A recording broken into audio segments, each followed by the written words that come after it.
Welcome to Shardcast, the Brandon Sanderson podcast. We're a bunch of mega fans giving you the news, discussion, and of course, a whole lot of opinions about Brandon's works and the Cosmere. I'm Eric, and joining me is Ian. Hey, I'm Weiry. Also joining us is Evgeni. Hi, I'm Argent. Once again, bringing you an old-fashioned. Great. And also joining us is Kadie. Hello. And AonEne on the forums and Discord, and I am the audience stand-in who doesn't know anything for this episode. Yes, we are doing Words of Brandon today, and I do think it is better if we have not all people who are like super mechanically there, because then we can have the audience stand-in where you're like, I don't know what this is talking about, and then we can explain things. Yeah, and to make sure we don't just get to a WoB, it's like we know what's going on, and the comments are just like, I have no context to any of this. This isn't in the books. What's going on? Yep. Which is fair.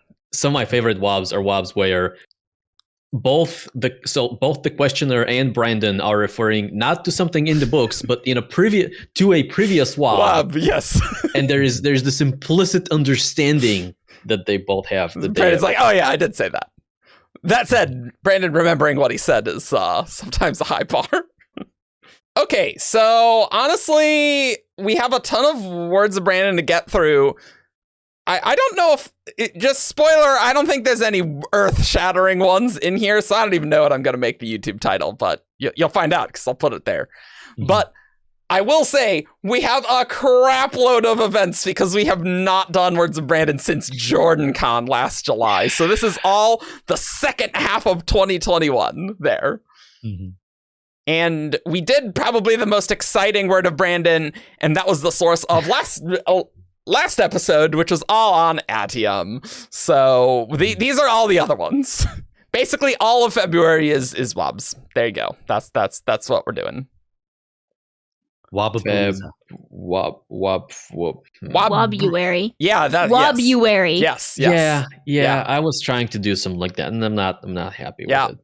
Yeah. All right, let's get into it. And Ian, why don't you get us started off? So this first one is from the YouTube live stream 35. Oh boy, from Brett Worthington from September. At one point, I remember it being said that Roshar, Scadrial, and Cell are the three most important worlds in the Cosmere, but I can't remember if that was ever canonized, much less if it's still the case. Brandon, I would say that they are the most important, yes. Depends on how you'd count Yolen, where it all started. But I would say those narratives, those book series, are the pillars of how I envisioned the Cosmere. But there's lots of worlds that are important, and there are plenty of them that we haven't gotten to yet. I often talk about the Aethers, which are really relevant to the future of the Cosmere, but I have not managed to get them in a book about them yet. It will happen. Ooh, new worlds. Are we gonna get that kite magic? With Whimsy? That Whimsy's a theory, obviously. Spoilers, by the way. This is full of Cosmere spoilers. Oh yeah. If you're new to the show of Words of Brandon, we gotta talk about everything, and so yeah, including unpublished things like Aethers. I mean, yeah, but I haven't read Aethers, so we don't usually talk about that because we have no. I haven't. I am excited with the Words of Radiance Leatherbound, where people will finally get to read Dragonsteel Prime, and I'll actually be able to talk about that. Finally be able to talk about it. Yeah. I'm excited to be able to read it. Yeah. And maybe learn more about Temrukex. Maybe. Probably something, Yeah, they'll be in there. But about this Word of Brandon, I am excited to see other worlds in the Cosmere, because I'm definitely worried that Brandon's been saying, I gotta write all these books. I got these big Cosmere books, and I gotta get it done before I die. And so that means I gotta get on a schedule to get this done. And so I'm like, when are we gonna see stuff about these 4 shards that we got rid of them before? I want them to have cool planets. Sounds sweet, Yeah, I don't know if we're gonna be able to spend a novel worth with each shard on their planet or one of their planets. Yeah. I think it's more likely that some of them are gonna show up as like meddlers into other shards stories. Sure. Yeah. Or it's like Mistborn Era 4 is like the space era. We're gonna probably all get sorts of things. a bunch of worlds. I don't think the space age Mistborn novel is going to take place exclusively on schedule. Like it's got to go places. No, because that's the end of the Cosmere, right? So like we're going to lots of places. It's going to be Schedule just secretly colonized Whimsy's planet. Sure. I mean, probably. Yeah, not impossible. That's very plausible. But Brandon, having said that, he like there's been an uptick in Aether mentions in WoBs in the past year or so, because Brandon's made some breakthroughs behind the scenes. I'm excited for those to wind up in the books so we can actually like read and talk about them. Know things. And if you want to know about Aethers before Brandon had that breakthrough, you can go to 17shard.com and request the manuscript of Aether of Night, and we'll get it to you like in 2 weeks. Eventually, because we have to manually send it out. But that's obviously whatever Brandon's breakthroughs are on like how it works. So it will probably work nothing like it is in that unpublished manuscript.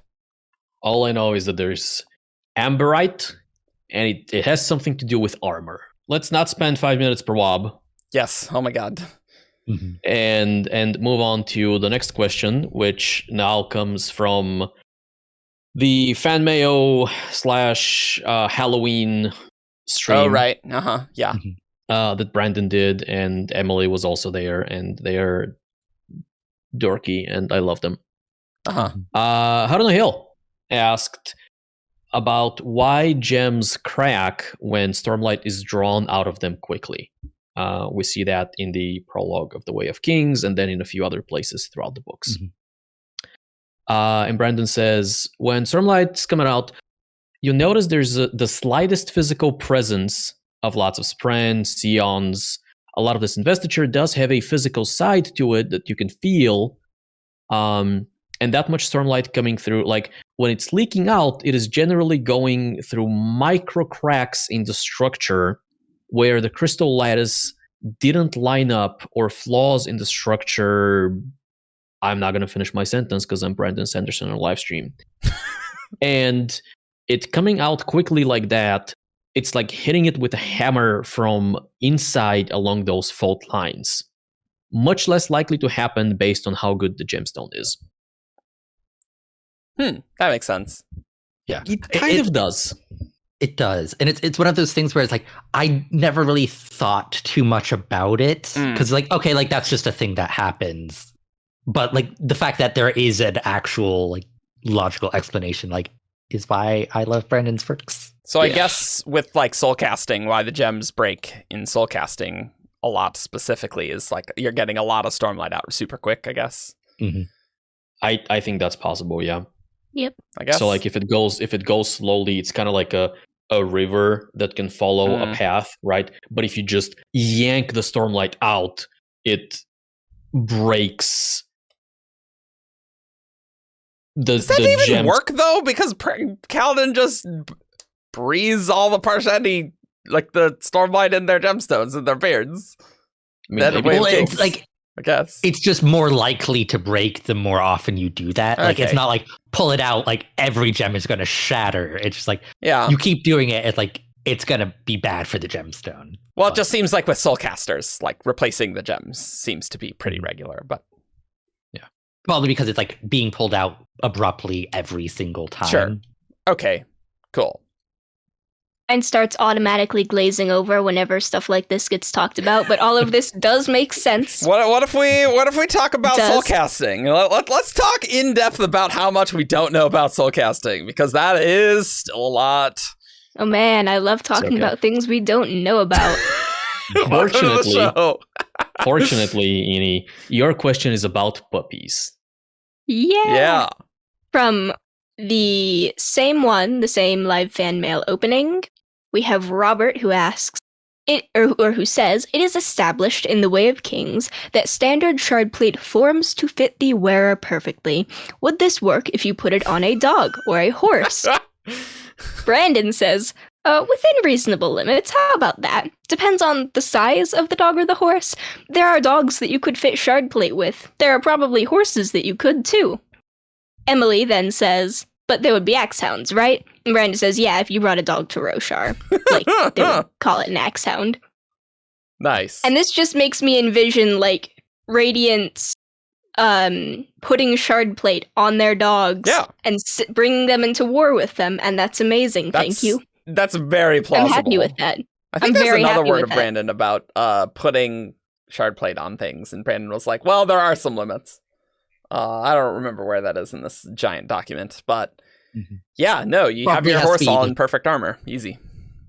Loosely, like, basic quadruped, like, body arrangement of a human.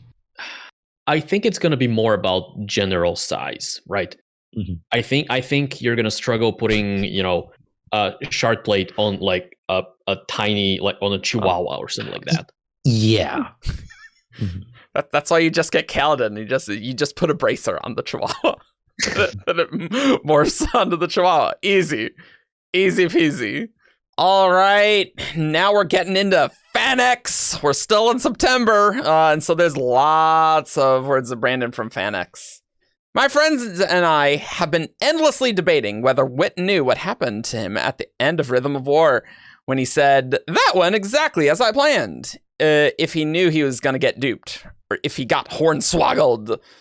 Brandon, he legitimately got hornswoggled. One of the opening chapters of the next book is going to be him realizing that. There's a little teaser for you. Okay, so let me also read the next one, because that's also related, where the questioner asks, will you give us a spoiler without context for the next Stormlight book? Brandon, let's see if I can think of one. This is usually pretty hard for me. Let's see. Wit's very annoyed. He often is.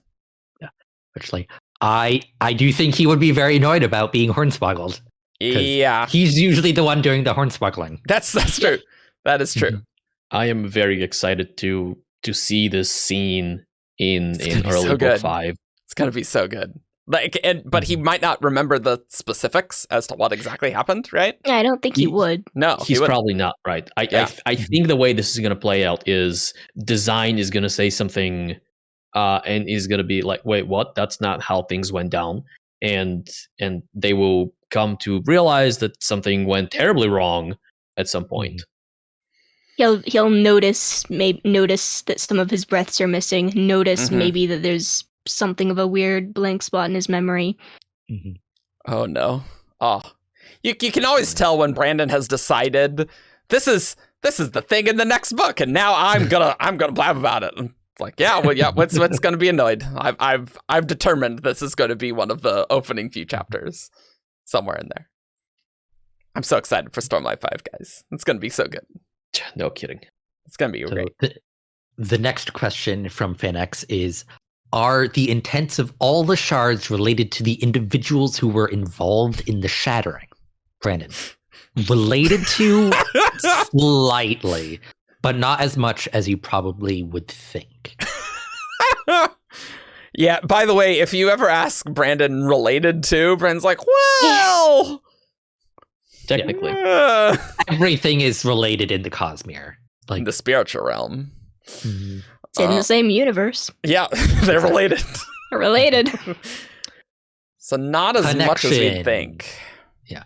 What I think he's implying there is that it's not like some destiny connection spiritual bond where they were always like, yeah, of course they're related to the individuals.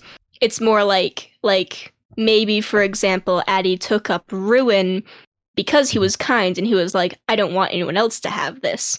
So like the intent is related to him because he chose it, but maybe not, it wasn't like it couldn't have gone a different way or something like that. I think that's close to how it's going to end up being. Yeah, it's like the impression like I'm getting from the questioners, they're like, did we get those specific intents because of the people who took them up? Like, it's like, which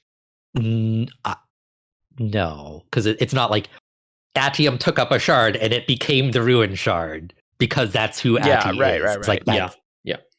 But we did have a word of Brandon a while back that said that Adonalcium could have shattered differently. Yeah. With different intents. So, like, maybe if, like, whatever process that is, like, there's different ways to do it.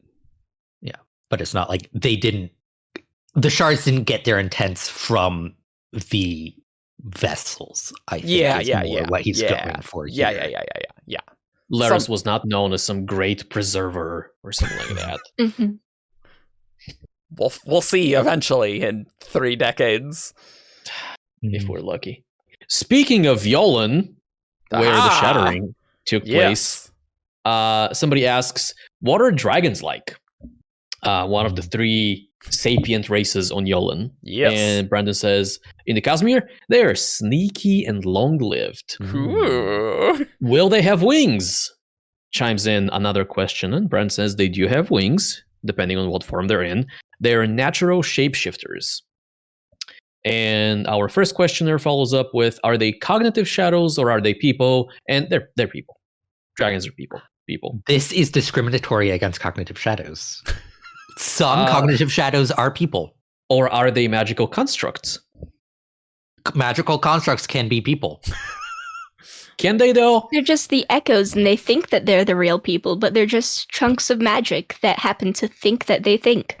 I feel like what is meant is, like, are they mortals without the restrictions of cognitive Obviously, shadows? yes. So, But Yeah. I don't know if we knew for a fact they were natural shapeshifters. Like, I don't think we knew whether that's an ability that they had learned. Apparently, it's natural. That doesn't surprise me at all. I think that's what everyone had been assuming. Anyway, a very dragon-y thing. Yeah. In lore. No. So this still leaves the door open to Cosmere dragons being more influenced by Eastern, like Earth dragons, as opposed to Western ones, right? There's probably a variety, though, right? I would like there to be a variety. Although knowing Brandon, and just... It seems like dragons are kind of the one traditional fantasy trope that, like, he wants and likes. So I have a suspicion we're going to get Western dragons. There are Dragonsteel Prime sample chapters where you can see a dragon, and it's definitely the traditional Western sort of dragon. That one. Yeah. But that's also Prime. Yes, yeah. I mean, Yeah. who the hell knows what's going to be canonical there? Because, you know, that version of Dragonsteel just has Bridge 4, and the Shattered Plains is on Yolen. Yep. It's very different. The questioner asks, is Talon still part of the Oathpact? Brandon says, the Oathpact has been broken. There's a ghost of it in existence, fragments, but the death of Jezrien has broken the Oathpact. More than death, super death. Super death. Oh, Super death. The questioner says, is that in the books? Should I know that? Brandon thinks they mean Jezrien and says, yeah, he's at the end of Oathbringer. His soul gets sucked by the knife they give to Moash. The questioner says, I didn't know it ended the Oathpact, though. Brandon says, yes, that did break the Oathpact. If one of the fused were to die, they would be reborn immediately. The Oathpact is a goner. They would have to form a new Oathpact or something like that.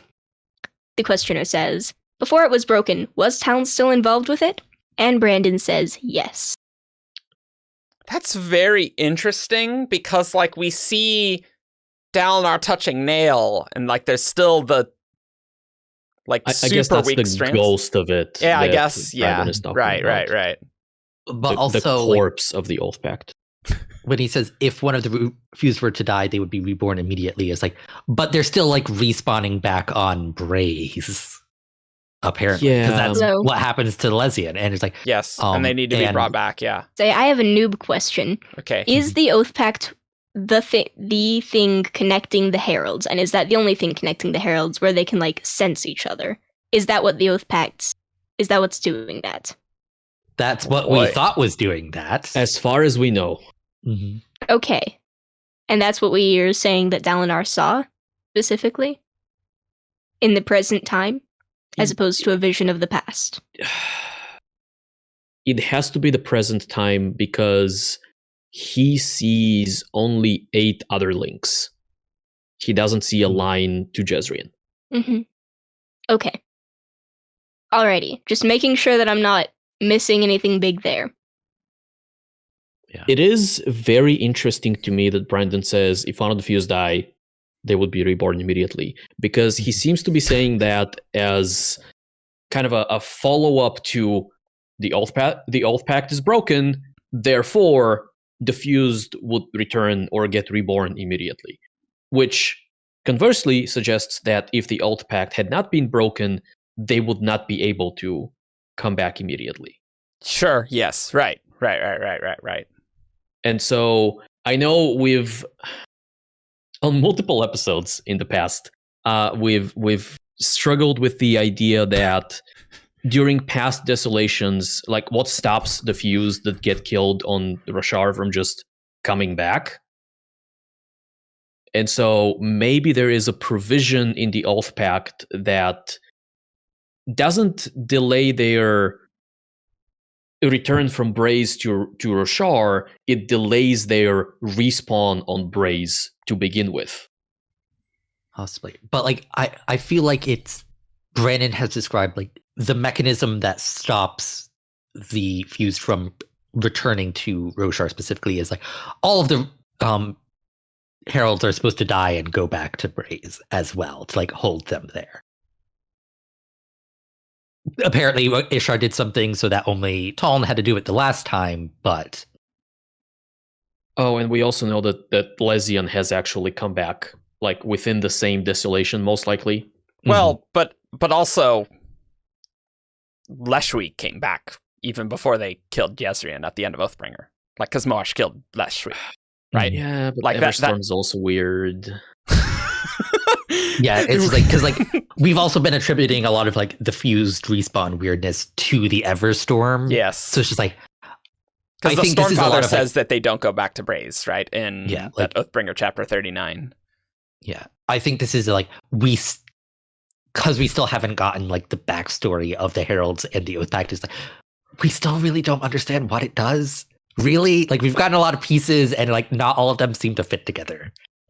I think we're going to do an episode, maybe not too long away, where we need to talk about the new Oathpact Herald Desolation stuff in Rhythm of War, because there's a lot of factoids together, and I've always wanted to do an episode on that. So schedule it for 2023 when we have free time. No. That's actually relatively soon on the list, actually. It's this year. Oh, is it? Yeah, no, it is. Okay, we have that one put down. Yeah. No, that's one I've wanted to talk about since Rhythm of War came out. All the Herald stuff where we get to do all our arguments about the Heralds and Desolations and how does the hide and seek game go on Braze? Like, what does that mean? And all the new Herald stuff. So that'll come soon, I think. Cool. So now Tim asks, Nightblood's intent is to destroy evil. Since it consumes Investiture, does it view Investiture as evil? No, it does not. Nightblood has trouble deciding what is evil. It is getting better more and more, but it wouldn't view Investiture itself as evil. Nightblood's getting better at telling what's evil. Where's that, Brandon? Where's that showing up? Right, so is it doing that? We don't see that in the books, I don't think, but it probably has to do with just Nightblood itself getting more invested and getting closer to being a thing that is alive. Okay. I don't know about that. No? No. Maybe. I can see maybe like, it's like 1% better at determining what is evil, but it was at like a 5%. And so, like, not really much of a difference. Like, ooh, even if you're up to 10 and 15%, then it's like, wow, you're a lot better, but you're still really dumb. Yeah. Still 90% of the time, you're not getting it. Yeah. I think it's more that as time goes on, Nightblood will, be learning things and understanding things more. But also, it's difficult for Nightblood to change and, like, understand the passage of time and things, right? So, it's going to be a long process, I think. So next up, the questioner asked, like, because Zahel was specifically invested when he died, he became that other soul. Does that mean that Elend wasn't actually... Trails off. Brendan, Zahel is a special case. What happened with him is, on his planet, he was specifically chosen by the Shard to be returned. That happens, you don't have to be specifically invested for that. The god gives them that. Now, to become a cognitive shadow, which is what certain people in the Cosmere are, you need a powerful amount, an enormous amount. Questioner, so not the bead of Lerasium. Brennan, not just being a Mistborn, not just... He wasn't even close to being where he needed to be if you want to end up as a cognitive shadow. You need to do some special hoops. We're talking drawing forth the power of a shard or being endowed with the power of a shard, or a certain number of breaths would do it. There's a threshold that you could get. You're going to end up as a cognitive shadow. That is very interesting, I think. Mm-hmm. What the hell is going on Threnody? Well, that's. I mean, Khriss that's did say they're weird. That's very true. Threnody is on the list as well, but I don't think that will be a soon episode. But yeah, I do want to say, like, Naz talks about there are like rites involved with becoming a cognitive shadow, and he's a Threnodite. What that means, we don't know. All the shades are just super ambitious to become cognitive shadows, and sure, it just works out. But this is a nice little summary of how cognitive shadowism works. Shadowism. Yes. You die, and if you are very, very, very, very, very invested at the time of death, you get to stick around. Elend does stick around for a bit, and that was presumably because Vin was actively juicing him up just before that. No, I think Allomancers would stick around. Well, they do stick around, yeah. Yeah, I don't think he stuck around an unusual amount for where he was. Yeah, no, I don't think so. Like his person. Yeah. And like, as we saw in Secret History, like, preservation had to do a very specific thing to get Kelsier to be a cognitive shadow, right? And yes. And there's an entire other aspect of being a cognitive shadow is that getting a body back. And so like there's other prerequisites and things where shades are weird, but the heralds are weird in a different weird way. And the fused are also different in another different weird way. Mm-hmm. And so is Kelsier. Yes. We have no idea how that worked with Kelsier. So fun. Lots of weirdness. We don't really know the details, but it depends. All right, well, let's talk about Jasnah. She was in Shadesmar for kind of a long time, says questioner Anonymous. Brandon confirms. Did she go somewhere and get other investiture? And Brandon says, she did not manage to get off-world. Good question. She's becoming Cosmere aware, but really it's through Hoid. Before, she didn't really have very much awareness of that. How did she survive? Like getting stuff to eat and stuff. You can get it if you know what you're doing in Shadesmar, which is, I think, consistent. Like we see, I think, you can trade for it and stuff. In Celebrant. She's pretty resourceful, huh? She is pretty resourceful. Most of the time, you're gonna have to trade for it. Yep. There's actually caravans that go through Shadesmar. They almost always stop at Roshar to resupply through the Horn-Eater peaks. So if you know what you're doing, you could trade for food. They have food in a lot of the way stops and the cities and things like that because humans are coming through and it's a thing they can trade them. A lot of those canned goods, says questioner, those coming from Scadrial? If it is canned, it's coming from Scadrial at this point. Teldane probably has the same technology at that point, but Teldane is closed. So the cans are coming from Scadrial. Yep. That was interesting. I don't know if I have like anything to say, but that was interesting.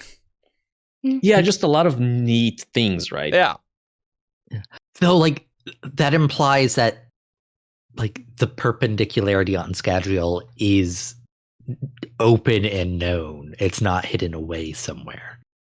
Yeah. At least among world hoppers. Like if they're shipping food from Scadrial. At the time of Wax. Yeah. There must be, right? Like Yeah. I mean, there might be like a company or an organization that controls that, right? Mhm. So you have the Yeah.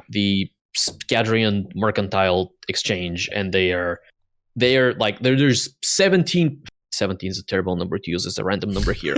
There is welcome to 17 Shard. Going to 17 Shard. There's 23 people on Scadrial that know where the perpendicularity is, and they've set up camp around it on both sides, and no one else knows, and they just like buy canned food because they're like, oh, we're very hungry, we need a lot of canned food, and then secretly they smuggle that out of the planet and sell it in Silverlight or whatever. Mm-hmm. We're very hungry. Let me just buy tons and tons of stocks of food. That's my excuse. I feel like at that like corporate scale, like that those kinds of orders aren't that unusual. So it's like it does make sense like how that could be like disguised. Like at least in the Scadrian economy. Yeah. I was gonna say we do know that the Ghostbloods are pretty interested in trade and trade across realms and across worlds. That's true. Mm-hmm. So and they're interested in trading investiture and stuff, and I think they might be interested in trading food. And their leader is a Scadrian. Yeah. Mm-hmm. Yeah. Like, it's not surprising that there would be a perpendicularity on Scadrial. I think it's just an open question of 1 perpendicularity, 2 perpendicularities. What's going on with that? And we have 3 perpendicularities. Well, I mean, 16 do avatars get perpendicularities? perpendicularities. Sure. Worth noting that they are apparently not like super public knowledge, because Era 2 does take place between Stormlight 5 and 6, as far as we know. Yeah. And like the nobility of Elendel, as represented by Wax, doesn't know about off-world trade and things like that. Yeah. Like, people probably do, but Wax doesn't. And like the Kandra probably Yeah. are very well aware of it. They probably know exactly where the perpendicularity is, right? Like, that seems likely. Yeah. All right. Questioner asks, is Khriss going to make her appearance on Roshar? Brandon. So far, she's had Naz do that, but she's in Shadesmar or has been in Shadesmar at various points, so it's entirely possible. She lets Naz do the hard jobs. Love her. Smart Yeah. woman. Yeah, Khriss, I don't know if the final the true desolation is the best time to be, going through a perpendicularity to Roshar, so have fun with that. Mhm. But clearly there must be some way for Naz and Khriss to communicate at long distances, right? Like they might have a Sion, like that. So I That's guess it's true. possible. That's totally true. Yeah, that's very plausible. Gonna be my guess. Yeah. Or maybe a Tamukek. Or maybe a Tamukek. Yeah, sure. Why not? Sure. This next one asks, Shallan has 2 Spren. I assume the shard blade she is using in Words of Radiance is pattern. But had she sworn the 3rd ideal at that point? Brandon, I will get this whole timeline explained for you. It's really intricate, though. Yeah, we did an entire episode on Shallan's past, and we debated a long time which shard blade Shallan used for what. And yeah, Brandon, I would really like to know that. Can that be in the Ars Arcanum of just like timeline? Just Khriss writes a page that starts with, This is just like, this is important.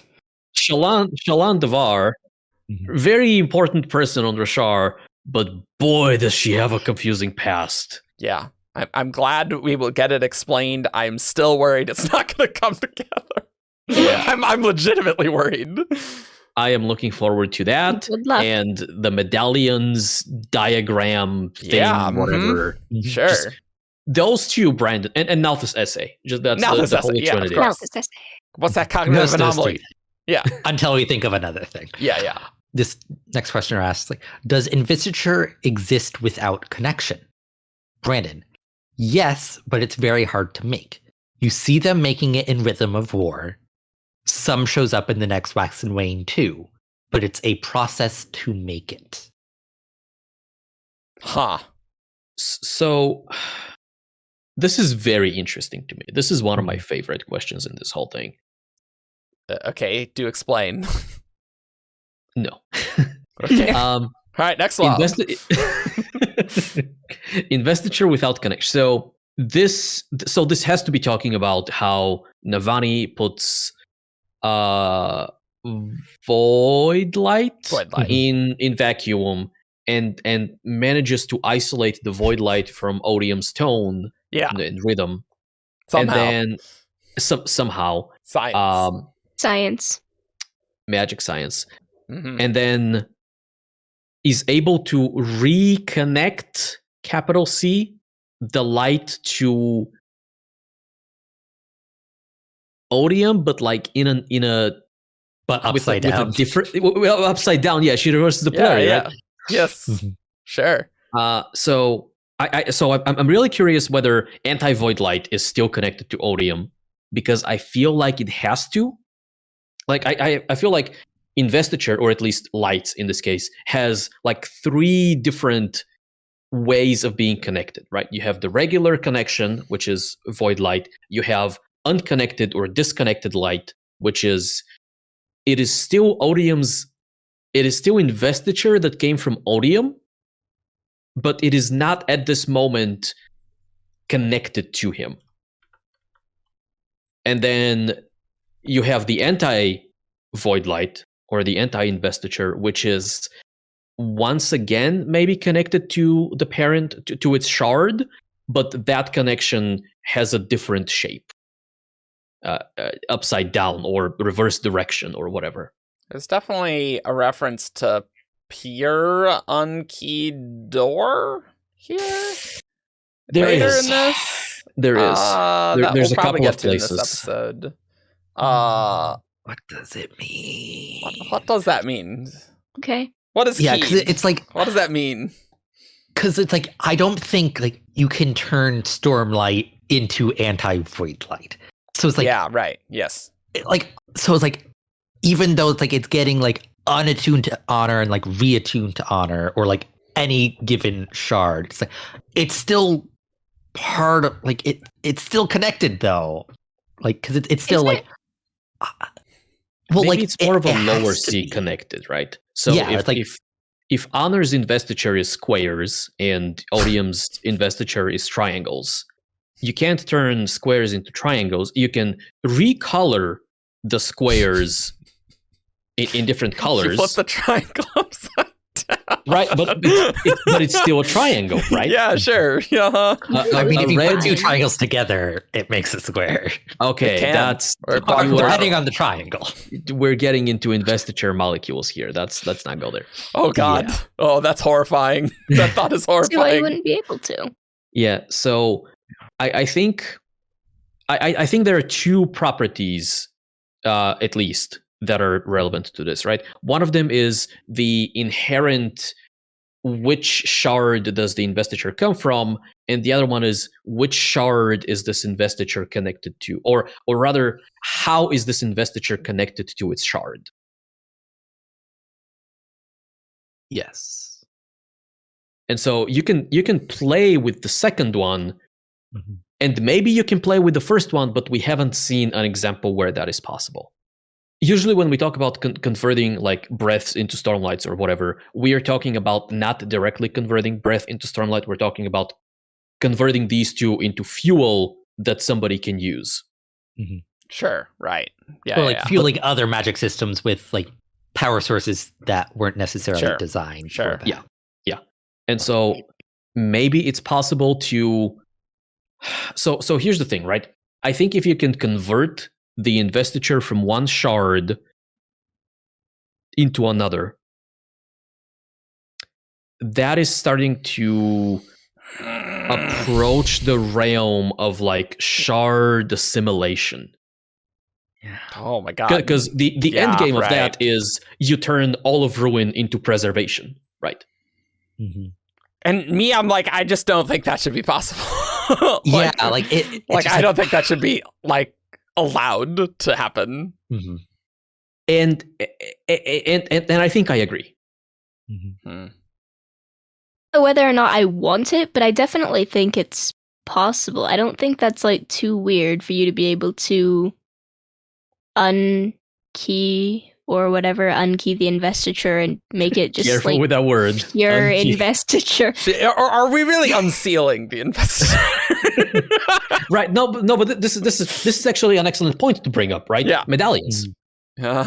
Because we have something similar going on there with unsealed and unkeyed metal mines.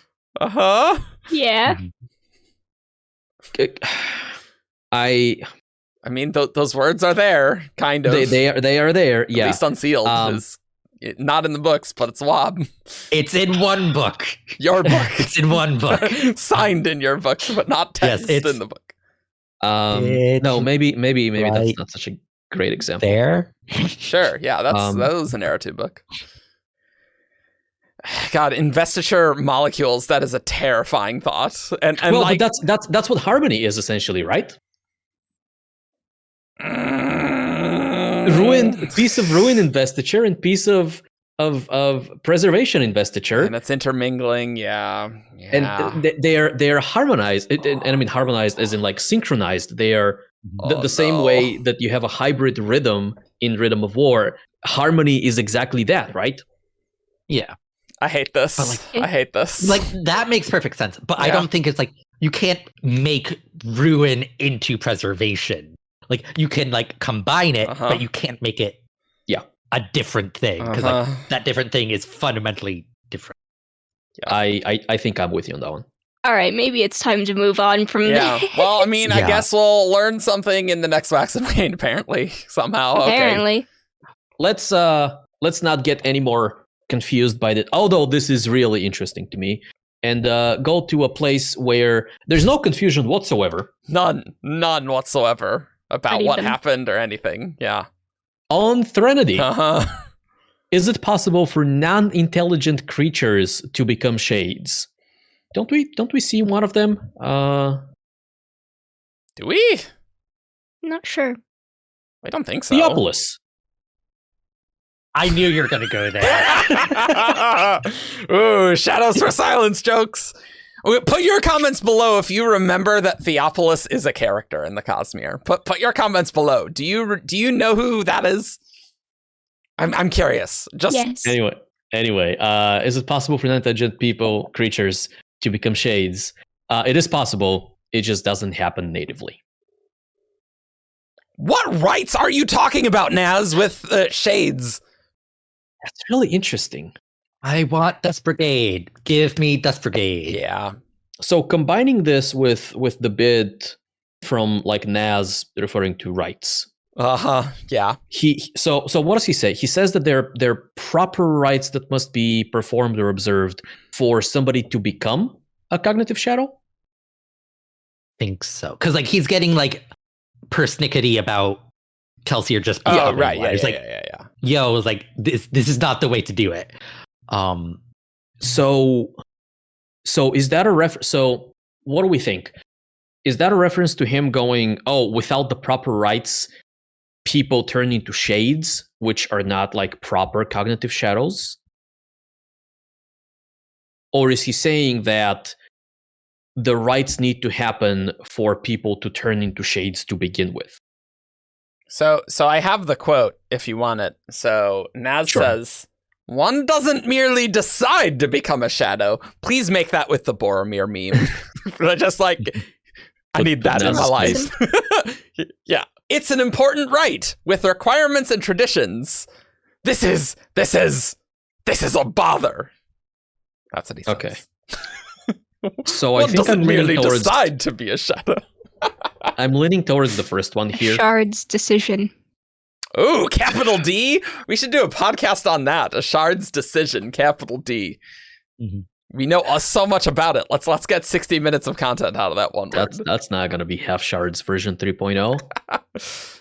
Sorry, so what was the first thing versus the second thing? I forgot which things you're talking about. I think some people on Threnody can decide to become proper cognitive shadows, as opposed to, like, maybe you're about to die. And your options are, you can just die and risk becoming a shade, or nothing's going to happen because it's not guaranteed that you're going to turn into shade.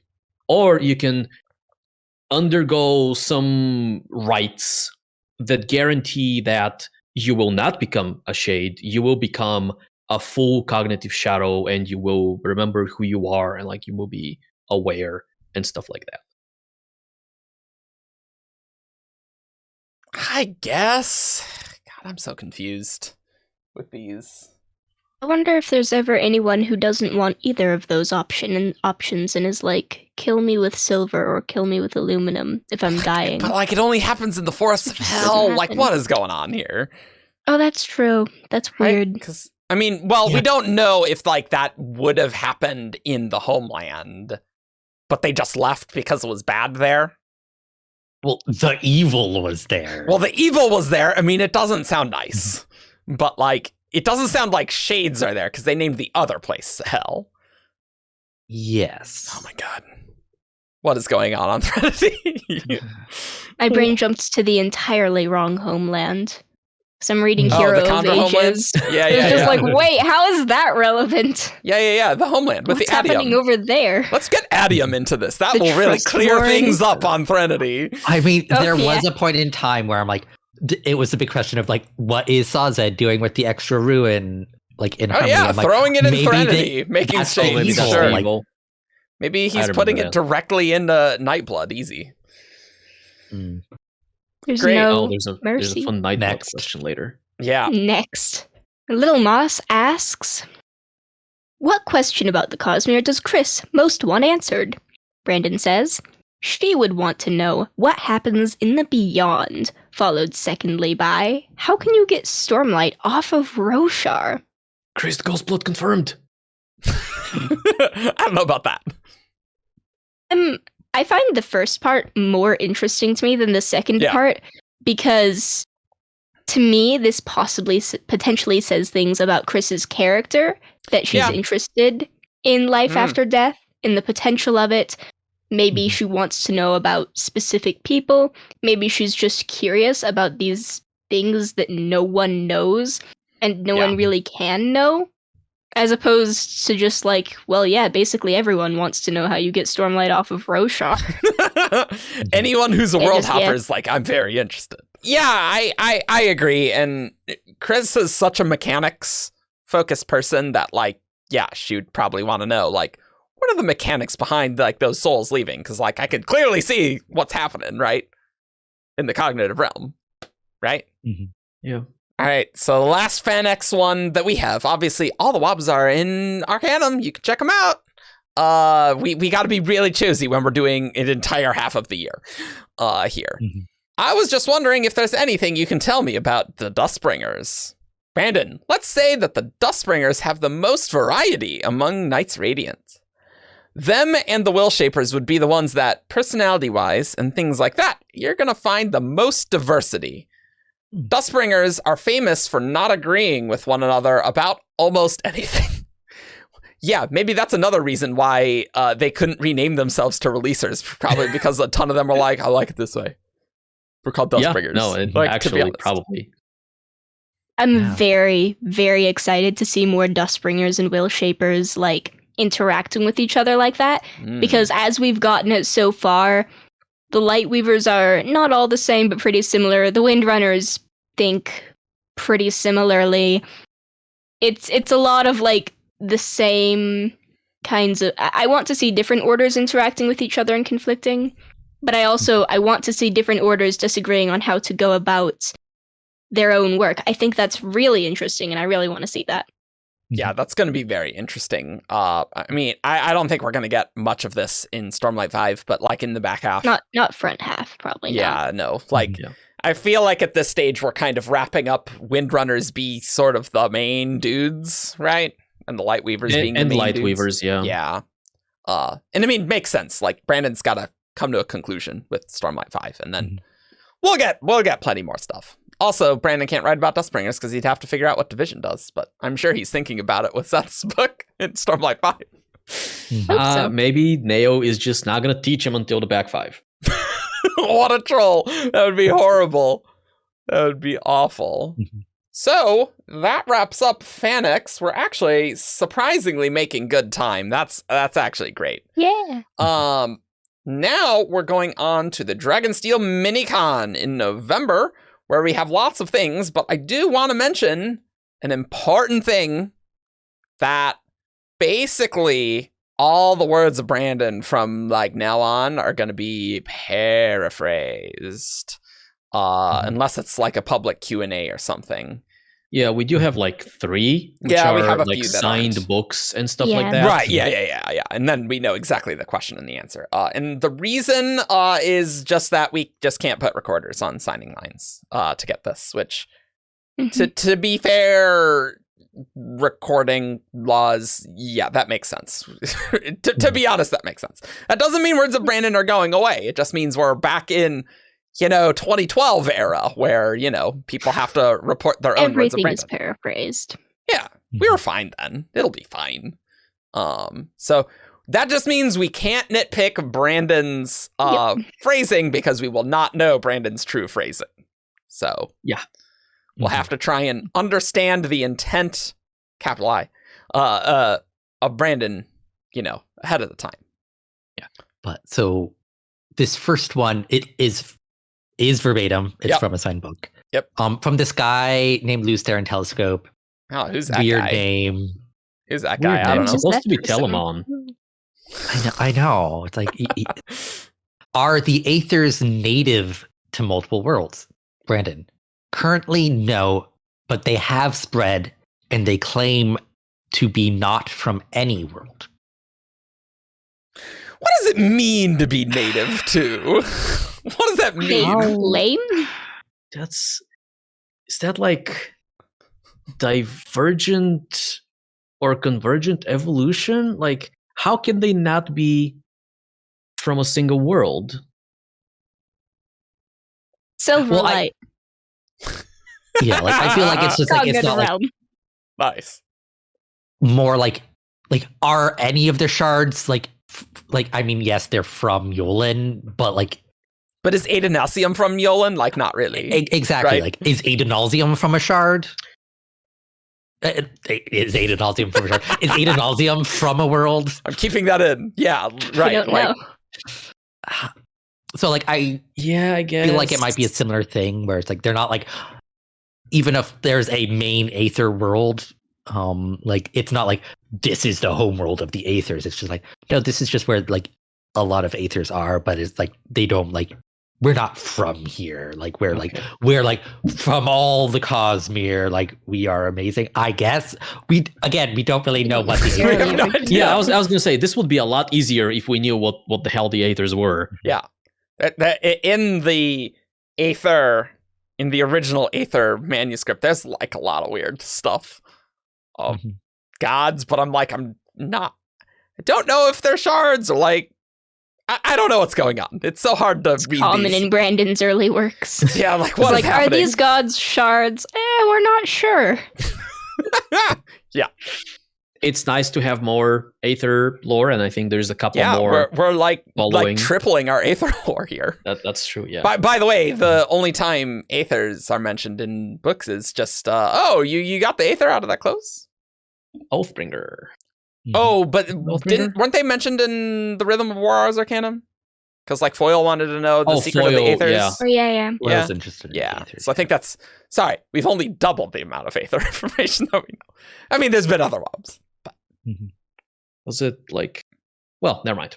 Never mind. We've technically, we saw them on page one more time in the Stormlight archive, I believe, Did we? but it's only in WoB that we know it's that. Wait, That really? Ray's like had something of an Aether in his collection in Words Oh of yeah, Radiance. and Oh, Words of yeah. Radiance. Oh, Was sure. that Yeah, that Was makes that that sense. wasn't- Aether, or was it a branch of? Because I remember the Both. No, there's like They a had pink both. crystal. Like Yeah. Oh, okay. It's like Okay. this light pink crystal. Okay, But I think we okay. only know what it is from WoBs. Okay. And I don't Yeah, remember yeah, if that yeah, was yeah, like that makes certain sense. that it was that or not, That but I makes think sense. it was. Okay. Cool. Cool. But let's move on. Yes. 'Cause Yeah. we got WoBs to cover. Yeah, we do. This is also verbatim because it's from a signed book. Double asks, Ray's, like Odium, was very methodical with the order in which he went after other shards. Hypothetically, if he'd visited the Rosharan system all those years ago but managed to avoid being trapped, and was able to continue his mission right away, which of the known shards would have been next up Raze's list? And Brent says he expected Ruin to implode. Ruin. So he may have gone for Autonomy, double crossing them. Ooh, now That's this is a spicy one. This might be the title of the YouTube video right here. Right, yeah. So we know that he went after Ambition first, right? Found her, yeah, Uladal's female. Yeah. Found her, wounded her, she escaped. Yep. And then he went after Devotion and Dominion. Yeah. I suspect the Dominion specifically, to be honest, but probably. But like Devotion was there. Devotion was right there. Devotion is a compelling case because it's another emotion type shard. Yeah. Sure. Can lead to things. Took care of them, went to Roshar, got stuck. Yeah. It's interesting that he went to Roshar. Right? Because neither honor nor cultivation seems like a high enough priority of a target relative to the others. And they were just doing their own thing. And so maybe he went there because of the argument that he makes in Rhythm of War, right? Because of how powerful the Rosharan system is, and he wanted that for himself. But after that, he would have ignored Ruin. That's so interesting about Ruin, because I originally, when I pasted this, I was like, "Oh, the autonomy part's cool," but the Ruin part's interesting too, because I think my brain just read this as preservation imploding, right? Because that's what happened, right? But this is saying expected Ruin to implode, which is interesting. So maybe Odium or Race is going off of because Ati and Ruin, weren't super well matched, right? That wouldn't have gone well eventually, so I don't really need to worry about that one. Maybe. What I think that says is that because if you know what's going on over there, it's Ruin's stuff's happening over there. He's probably not going to last too long. But the question then becomes, how did he know the specifics of the situation well enough to say, yeah, I think I can leave Ruin be. That's probably fine. Got that? He was up to date on that information. Maybe. Well, I mean, it's hard to say how far back preservation broke their deal, right? Relative to the start of the desolations and crap. We have no idea that distant timeline. Yeah. The creation of Scadrial, where it falls in the timeline. Right. Yeah. And I mean, it could just be as easy as, Ruin and preservation, they seem to be opposing, right? And so it's only a problem now that Harmony has ascended, right? He wouldn't have worried about it beforehand. Whereas maybe Devotion and Dominion and Honor and Cultivation, they're they're kind of teaming up. I don't like this because I need to be the most powerful one, maybe. We have no idea what Devotion and Dominion's relationship was like in any way, by the way. No clue. That's entirely speculative. Teaming's not allowed in this game, guys. Speculation. What? Teaming? Yeah. But the real meat of the swab is the not even implication, the outright statement that Odium and Autonomy were in some capacity friends, allies. Yeah, right. East Treaty. You can't double cross them unless you're crossed. At the very least. Unless you've crossed first. Yes. There you go. Easy. And this so this has been a theory in the fandom, by the way, for half a decade or something. I mean, a decade, since 2010, because Hoid has the grudge against Race and Bobden, right? Right. Right there, you kind of are Hoid doesn't like these two. What if they're working together, right? Sure. I was thinking of Dalinar's Unity moment when Odium goes, "Oh, we killed you." Oh no, we killed you. Oh yeah. I want to know more about that. Jeez. Some people latched on to this idea. presumably because of the Hoid thing in the Way of Kings. They're like, oh, what if we doesn't mean Odium and fused, it means Odium and autonomy. And autonomy has so many things, so it's like we is just very easy. I am this pantheon of gods. Hundreds of avatars. We got you. Ooh, that is spicy though. So whatever relationship that they had, it probably wasn't super stable, it sounds like. Mm-hmm. Which I'm not surprised. Autonomy doesn't sound nice. Race is not nice. He wants to be the only shard left. And autonomy is a shard, so, you know. I mean, ostensibly, if like autonomy had like sworn fealty or whatever to Odium, because like Odium doesn't want to be the only shard left, as I understand it. He just wants to be the top dog. And so, sure, if the surviving shards explicitly are like bound to serve him, then I think he might be willing to let them go, like bound in a shardic way. Yeah. Yeah. But like, there's no way that like a shard would do that unless they were like really tight. And maybe even an autonomy avatar could swear fealty, but the other avatars don't. I don't know. I mean, that's true though. There's definitely wiggle room as to like what does that mean? But yeah, that's very interesting. Really cool. Yeah. Again, we don't really know much about autonomy either, honestly. Other than autonomy's the Sandlord and maybe Trell. Yep. That's our theory. But yeah, there's Patchty, of course, as well. You know, a thing that we know just so much about, obviously. We have Mohenero? Sure. Something like that. One of those two, probably. Probably. That person asks, back before the final ascension, if you had a full Fearchemist and a Mistborn, both with access and knowledge of all 16 metals, could they make medallions without the use of Hemalurgy? Brandon says, if they knew what to do, maybe. Much easier with Hemalurgy, but it would be possible. How do you make medallions? I don't know what any of this means. The implication here is that you kind of need Hemalurgy because you're not naturally going to have all these abilities to make it work, right? And so you need to spike in the abilities. It needs to be a single person with, obviously you don't need like 16 by 16, but like a single person with specific powers. At least with that parachemical microsil. Yeah. But like it isn't required. Necessarily, right. Like, yeah. So it's not like much easier. Hemalurgy might not be like necessary for like the actual like technical creation of a medallion. Yeah, whatever maybe. That process is. Maybe. How are the bands made? How did Kelsier become a ferrochemist? Ferrochemist? Like what? I don't know. I know the answer, guys. How? It's magic. Hey. Or is it technology? What is technology? What is magic in the Cosmere? What does that mean? So this next one is one that makes Ian very sad. I think we need. Really? We need don't remember this one. A sad face for the thumbnail, Ian.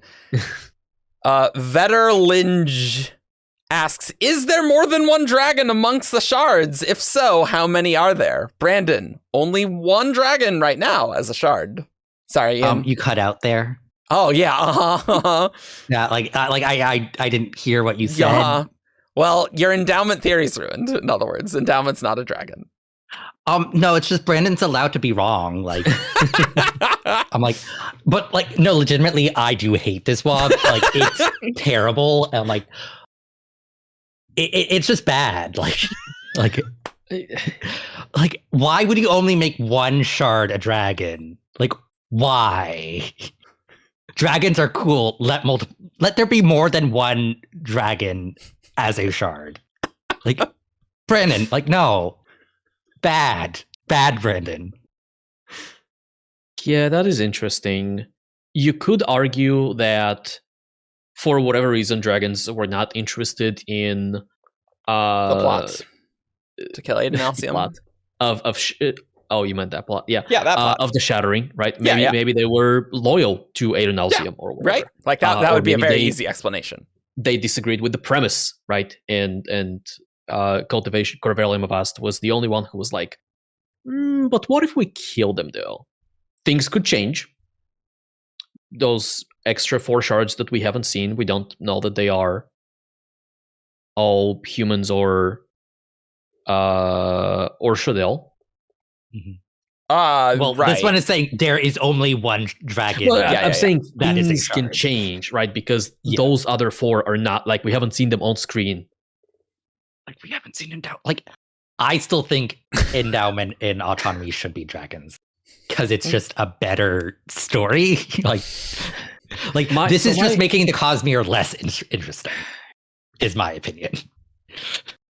My issue is that the vessels are so disproportionately weighed in Towards like humans. the humans' favor. Yeah, there's so many humans in there. Yeah. It's hard to know just how many dragons there actually are in Yulin.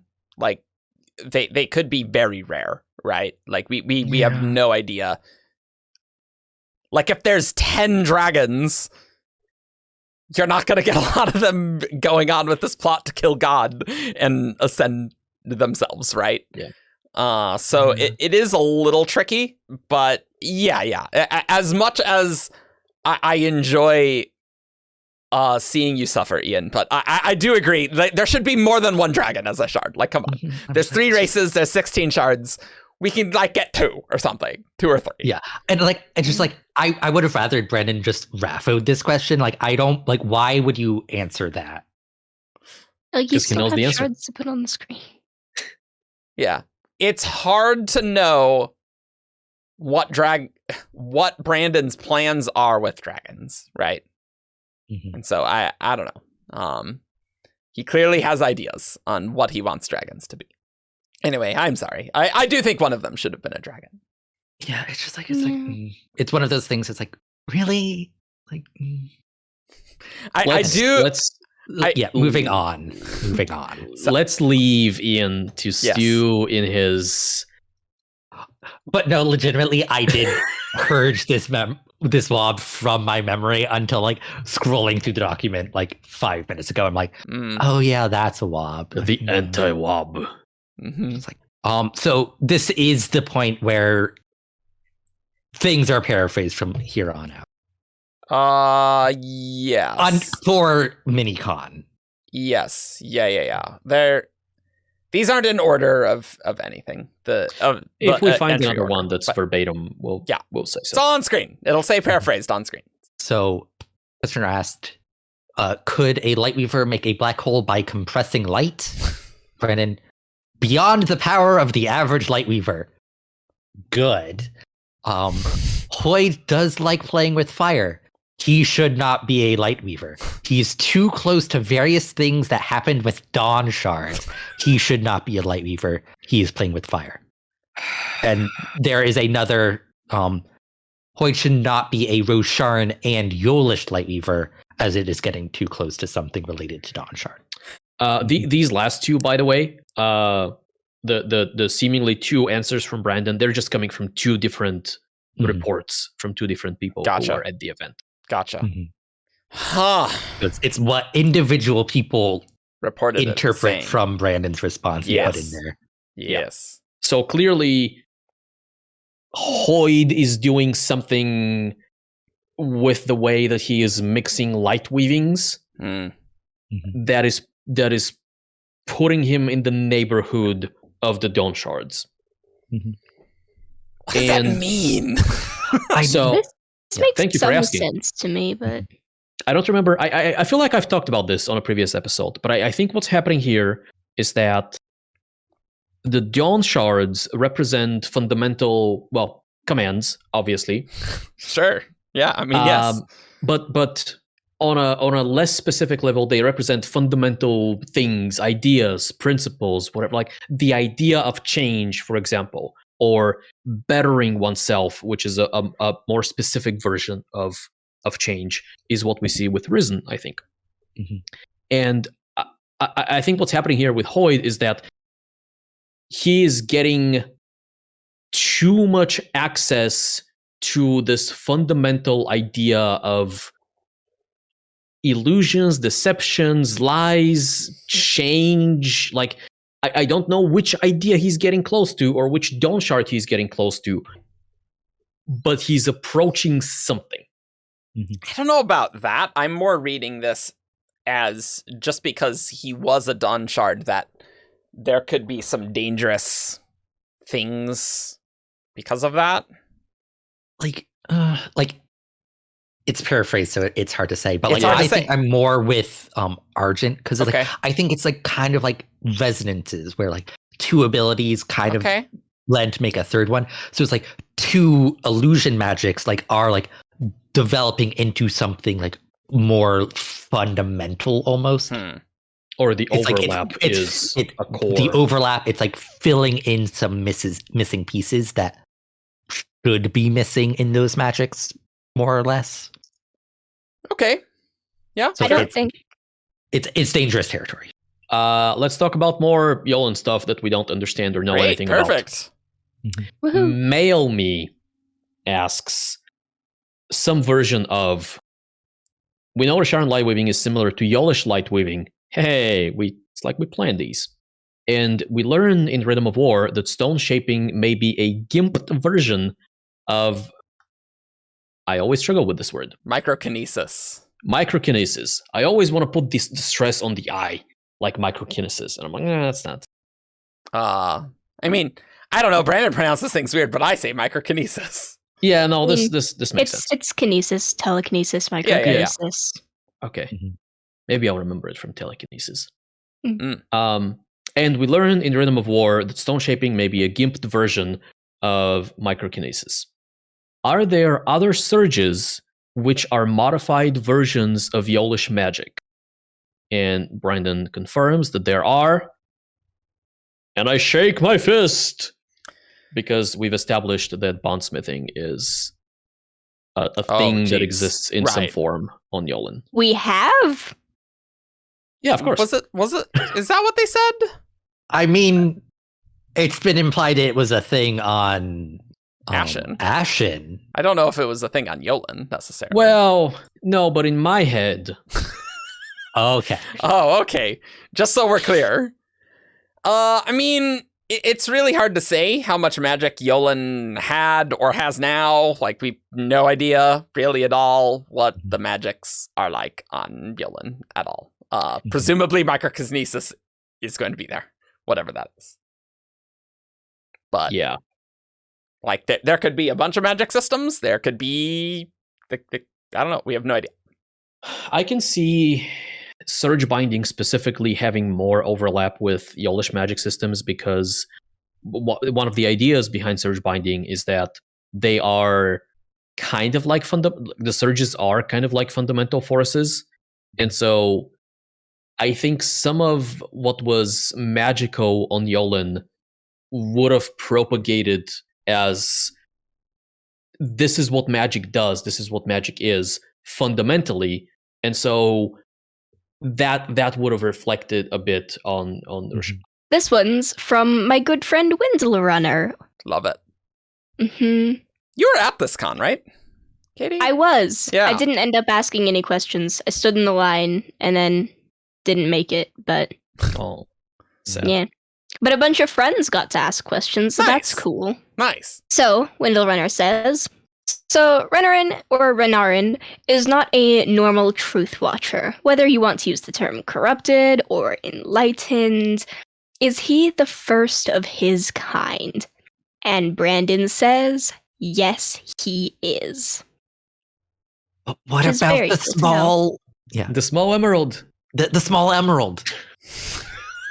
I foresaw this. Yeah. What does it Put your comments below if you also remember the small emerald in the So- Oathbringer. Yeah, the small emerald yeah. was just being dramatic. Yeah, In the Eurytheru gem archive, Eni. No, I know what this. I know the Okay. small Okay. emerald. Put your Well- comments below if you, the listener, remembers the small emerald in Oathbringer. And I was joking about it being dramatic. It is a weird one. yeah, Yeah. it is. It is a Like, weird one. It is nice to get this confirmation. Yeah. Because it does answer some questions. Like, it's like, he's the first. Like, this isn't something that was happening back in the olden days. What is void binding? Ah! Yeah. If It not is this. interesting that we are told that Knights Radiant, even back in the day, were afraid of Jasnah. Yeah. Because of what she could do to Spren. Yeah. Now, knowing this, obviously, we know that she has never... Well, she may have been able to affect Radiant Spren, I guess. But not like fully enlighten a Spren, maybe? Maybe the corruption turns them into like mind, like something closer to Dead Eyes than like fully functional sapient Spren. And so that's the danger. It's like I'm like of the opinion that like she couldn't do it, but they were afraid of it just because like it hasn't happened. Like I understand old Radiants being afraid of it potentially starting to happen. True. Like it doesn't need to be like a realized threat to be something they are afraid of. Yeah, like they theorize the possibility and worried about it, which I think is very understandable. Sure. More Shall-Not stuff. That'd be great to see more Shall-Not. Cool. Ooh, this next one is from Use the Falchion. Are Soulburner and Starburner the same project? And can you give us an update on either of those? If they are, Brandon says, things are going well. They are the same project, and it's not up to Brandon to talk about. Obviously, this is all paraphrased. Yes, which is like Soulburner and Starburner are things that have been referenced in States of Sanderson of years gone by. Yeah, quite a while ago, I feel like. Like a space opera-y thing. There's space believe. Involved, yeah. My theory, video game. Okay. Because we know he's working on I a video think that's a solid theory. Yeah. It certainly sounds like an adaptation talk. If it's not for Brandon to... That would require me to remember what Brandon actually said about them in the State of Sanderson, and my understanding is not much. Not much. Yeah. No, it was They only ever like exist. a couple of lines. Here's in my other projects list. Yep. Mm-hmm. Fun fact, Use the Falchion has been asking this question or a question to this effect in AMAs and spoiler streams no less than 3 times. So bravo for getting your answer and for fighting the good Soulburner/Starburner fight. Well, they're the same. Confirmed. Which one is it titled? We have no idea. Burn book. No. It's called Burn Book. Soulstar. No. I had to factor Soulstar is like just a return name, it feels like. an epic name, really, is what it feels like. Oh, yeah, that too. Yeah. Meanwhile, I was thinking a warrior cat's name. Next one. Next question. Moving on. This one is another one from Mail Me. Can you tell me something new about god metals, something that isn't known or isn't widely known? Brandon, I can tell you this. The existence of god metals is one reason why metal is so weird in the Cosmere. This is surprising to me because I would have put it the other way. Yeah. Well, I don't know if we need to take that causality, that implication too seriously, because I easily could imagine that this just means, well, these shardic things, this investiture can appear physically. And for the same reason that can happen is the same reason why metal is weird, right? Alternatively, this could be more of a writerly answer, and Brandon could be saying, "I wanted to have god metals, and so I had to make metal special in the Cosmere." Yeah, okay, that's very sensible, I think. That makes sense to me, but it's just weird because it feels like I do get your point, Eric, that they're both like equally fundamental things of the Cosmere, like exploration's the same thing. Yeah. But like the way like this was just phrased, which we shouldn't get too hung like up it doesn't on matter It's that just much, like, right? Oh, because like shards are like making like their body physical, like and as a metal, like metal became weird in the Cosmere, but it's like no, it's like it should be. Metal should always have been weird in the Cosmere, is my opinion. Yeah, and like in bands are like, oh, metal souls, and like weird crap. I don't know. Mm-hmm. Weird stuff. We'll get to weird elements at some point. The spiritual integrity of the there we go. The spiritual integrity. Yep. Listeners, if you don't know what that is, look it up. That will not change the fact that you don't know what it is. We don't. Yeah. Neither do we. But we will at least be on the same level. We will have the same information so we can be all ignorant together. Go to Arcanum. Spiritual integrity. Nice. Yep.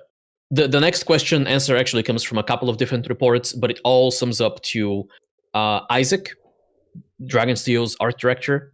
Isaac Stewart is working on a Nikki Savage novella that takes place in the in Era 2. And the current title is A Boatload of Mummies. Yes. And he's 50,000 words. Yeah, that was the project he was working on during NaNoWriMo. Mm-hmm. Yep. Mm-hmm.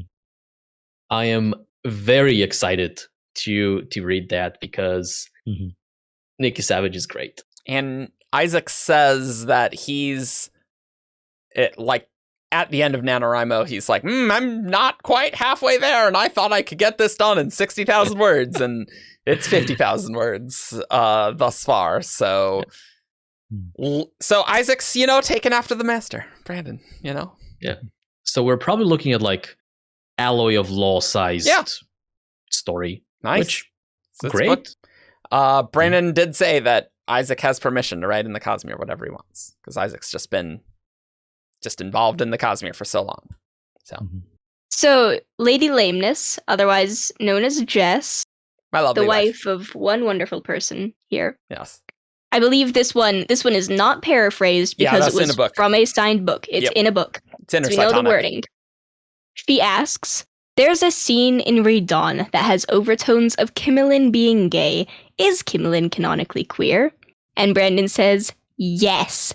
Might be bi. We're exploring it as we go. I haven't read this Read Dawn scene because I haven't read Read Dawn, but I am so happy to hear this. Oh, the novellas are really good. You gotta read those. Yes. The possibility for a queer Kimmelin novel waters my crops and warms my heart, and whatever the metaphors, I don't know, it makes me happy. Yeah. Yes, give it to us. Give us queer Kimmelin. Jancy specifically, like, she couldn't give all the Skyward Flight characters an arc in the novellas because they're just so cramped. But Jancy did, there's going to be other stuff after Defiant and Skyward, and Jancy did say on our episode that it's like, hey, you gotta Tom Doherty's advice. You gotta stick with the same characters. So I think Kimmelin's top of the list, which I told Jancy. I also do want to say, like, I believe when this got brought up to Jancy on the Discord server, she's like, she made it seem things are much more certain than Brandon was, and assumed that Brandon didn't quite remember what their plans were. So it's like, that sounds incredibly believable. Yeah, so it's probably like very high certainty that she is bi, rather than like she might be bi. We don't know. Well, Jess interpreted this just to mean like the type of queer was a little uncertain, rather than. I mean, but like Brandon did like, just say this. Brandon is saying like, Jancy was saying like, it's like they have made a decision. Okay. Like it's not like she's bi, and Brandon just being like, probably being like, I think we decided on bi, but I'm going to hedge that because I don't want to like define that. Yeah. Cool. But whatever it is, whether they're certain or not, it's definitely queer. Nice. Yes. Yeah, the novellas are really good. You should read them, Kadie. Plan on it. Nice. When I can make myself. Yep. Reading's hard. Right. I mean, you can just wait till April and get them all in a bundle. So, like, that's perfectly reasonable. I do plan on doing that as well. All right, this next one. Questioner asks, this is actually This is another signed book. Theoretically, with enough Stormlight, could a bondsmith bond a shard to something? Brandon, with enough investiture? Yeah, that's viable. Yeah, good question. Yeah, I mean, yeah, if you have shardic level of investiture, yeah, I'm sure you could. Isn't that just like a shard oath, kind of, at that stage? Yeah, I mean, it's connection, right? Yeah. Notable that we now live in a world where bondsmith could mean like 5 different things. Yeah, great. Love it. Yeah. So, also notable, Ishar, Binder of Gods. Yeah, Binder of Gods. A bondsmith bound other surges on Ashen. Yeah. Yeah, sure. I wonder if Odium's imprisonment in the Rosharan system was performed by Ishar, but facilitated by Honor's investiture. Oh, okay, sure. Yeah, okay. As in, Honor was like, I can't do this for whatever reason, but you can, because you are a flesh bag. Right. Here is all the power that I have. Well, I mean, it could be as easy as something like Preservation. Like, Preservation wanted to do a thing, but needed Vin to do it, right? Like, because Preservation was too molded by their intent. So, like, maybe there's some crap going on with that Honor couldn't do it personally. I don't know why he couldn't. Like, he's all about bonds and oaths. I don't know. Yeah. But there's a lot of possibilities that Honor could just grant a lot of investiture, because it seems like the heralds are just directly charged by Stormlight from Honor personally, so why not just do more of that? Yeah, right. Maybe Ishar was personally connected to Odium, right? Because Odium tricked him into experimenting with surges. Yeah, and that was a key factor. Yeah, I mean, yeah, that easily could. That Ishar has a connection to Odium specifically, maybe, right? And like connections. What's with bondsmiths being connected to Odium? Like, why is that a thing? Hey, there's 2 of them. Yeah. Well, waiting for Navani flashbacks in which she turns out to be a ruthless killer. I mean, realistically, there's so few bondsmiths as Odium's like, I'm going to try and manipulate with these ones, right? Like, why wouldn't you? Next one. Questioner. This is another one from a signed book. Is Hoid's hair naturally white, and does that mean anything? Brandon, it is now. I don't know what you'd call. I don't know what you call naturally. Was he born with white hair, Brandon? He was not born with white hair. Oh, this is actually audio, but yeah. Yeah, that's from the public Q&A. Ah, yeah. It is verbatim anyway. Yeah. Yeah, I mean, I guess the Dawn Shard Hoid did crap to him. Sure. I don't know if it has to be the Dawn Shard. I mean, this is a thing that naturally happens in our world. So, like, stress can turn your hair white. Okay, sure. I guess that's fair. It's a trope I particularly like. Sure, that's fair. But I guess I'm just assuming everything with Hoid has some magical explanation because he's got so much magic. So, I mean, statistically, like, it's a decent chance, but like, doesn't have to be. Sure, that's fair. Sure. Question number next comes from Mason Wheeler, who asks, in Band's Morning, in the party scene, that's Kelesina Shores party, Hoid was outside, talked with Wax. Khriss was inside, talked with Wax. Were there any other world hoppers present, and if so, how many? And Brandon says, at least one was present, probably 2. At least 1, probably 2. Cool. But there's probably a lot of world hoppers in a lot of places. I don't know. But at that specific party? It is interesting. With Wax and Khriss, yeah. Yeah. There was kind of a not an informant, but like there was somebody that Wax spoke with who told him about the coins and the excavation site and stuff like that. That person is a potential target. Didn't seem particularly world happy, but it was somebody who was knowledgeable in a thing that not a lot of people were knowledgeable about. Brandon could be hedging his bets and saying like, well, maybe design was there, and she's technically a world hopper, right? I don't know. I don't know about that. I don't think Brandon's saying that. In the timeline. Yeah. Questioner asks, you've written about a lot of cultures that have some parallels to the real world. Do you have any culture or magic system you've kicked around that's inspired by the Indian subcontinent?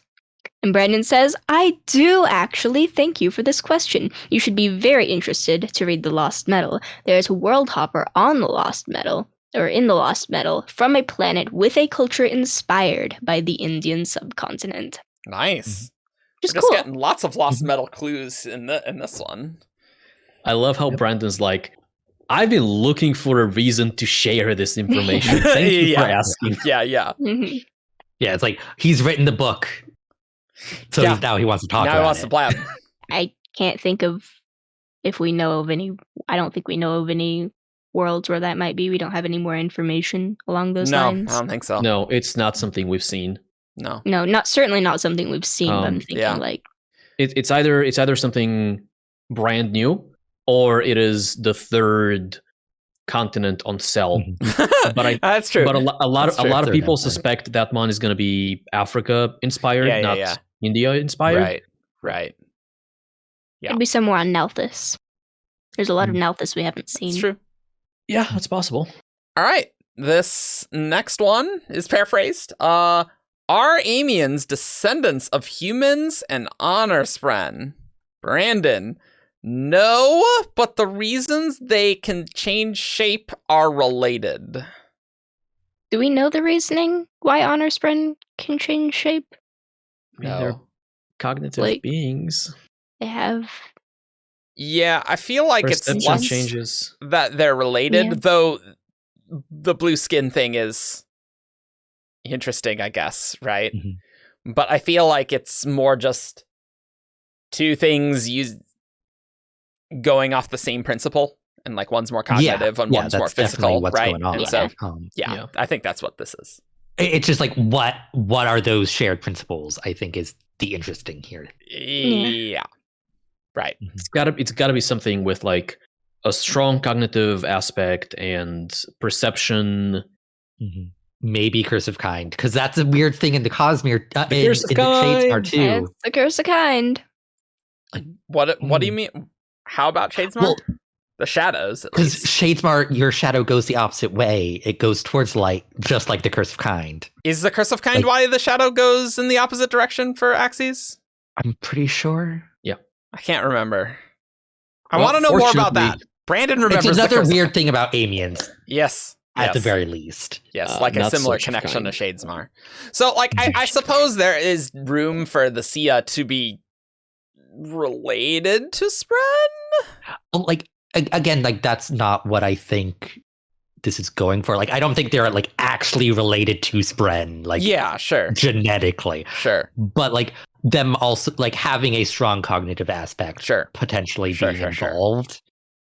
But, like, it's not like Kaladin and Syl are not going to get together and make a Sia. Like, that's just not going to happen. Hopefully. I really hope that's not going to happen. I mean, who knows? Could Shai make a stamp to make her temporarily a Mistborn with Lerasium? Brandon, sort of. She could rewrite her past so she'd taken Lerasium, but would need a lot of investiture to power it. Stormlight might, but it's still keyed. You'd want some pure unkeyed door. Right? Okay. All right. Makes sense, I think. Yeah. So Huh. I think the essence of this is you need a lot of power to make that happen, right? Mhm. I mean, that makes sense. And that is nothing new. That is consistent with what we know in the past. What is interesting here is one, Stormlight is keyed, which Mhm. obviously harkens back to unkeyed medallions, Yeah. at least to me. Mhm. And the fact that you want, the fact that whoever reported this is quoting this phrase makes me believe that they intentionally like remembered the exact wording here. Mhm. Pure unkeyed door. So obviously we know what the door is, right? It's an amalgamation of Devotion and Dominion's Investiture. Mm-hmm. If you unkey the door, what do you get? Are you doing the same thing that Navani did? What was the Navani? It was like The WoB from earlier. it was Yeah. like Investiture without connection, I guess. Yeah. Like it wasn't really. I don't know. Or is it about identity? I don't think Because I don't. I don't. That was a think we know. long silence. Yeah. I was just waiting for someone to break it. Yeah. No, because It's I'm all cut. thinking with unkeyed metal mines, they are the ones where you dump your identity, right? And then you store the thing. Mm-hmm.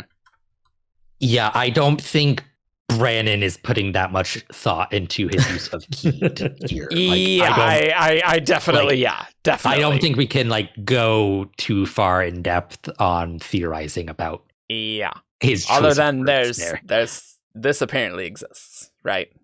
Mhm. It's Okay. unkeyed, and what's the other? Unconnected? Unsealed. Unsealed. Unsealed, right? That's what I Yeah. was looking for. That was my joke from earlier, right? Mhm. And that's the one that anyone can use that. Like the medallions are unsealed. Mm-hmm. Mhm. Next question then, because we don't know enough to speculate on this one. Are the ghost bloods the same as the set? And if not, the garbled audio, we don't know. And Brandon says, the Lord of Scars is Kelsier. Read Wax and Wane 4.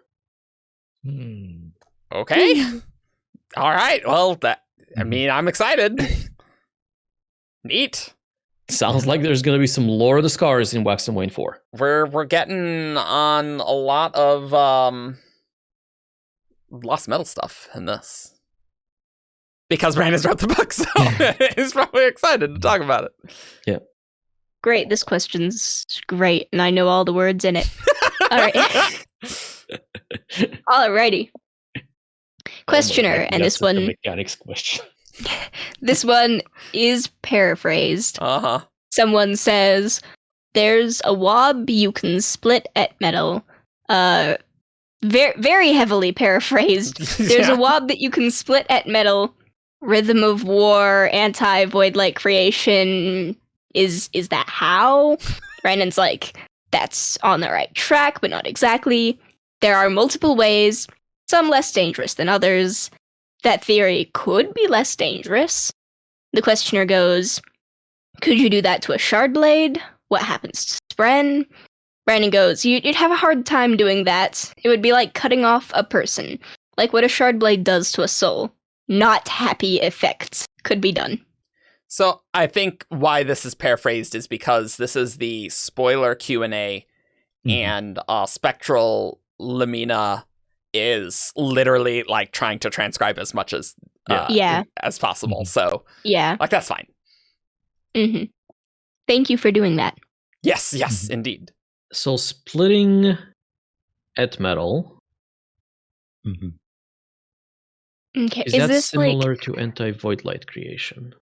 Are we talking splitting at metal, like just slicing it, or is this on a splitting atoms kind of level? I think this is at metal is Harmony's god metal. Can you split it into Atium and Verasium? Is it an alloy? Because we know it's not.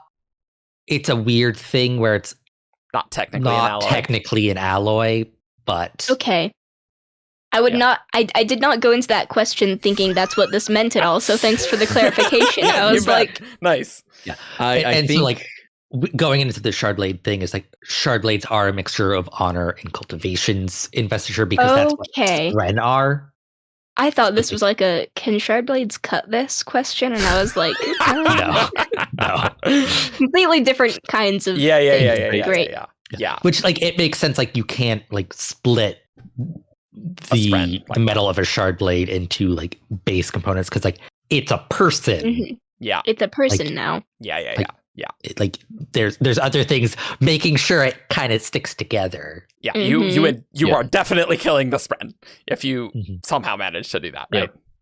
Yeah. Very interesting existential horror.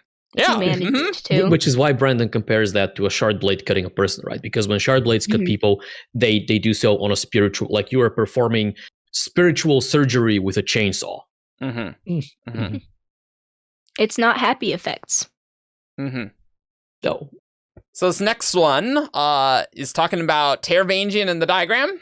Diagram below, Teravangian figures if he's having a good or bad day. Odium helped him understand.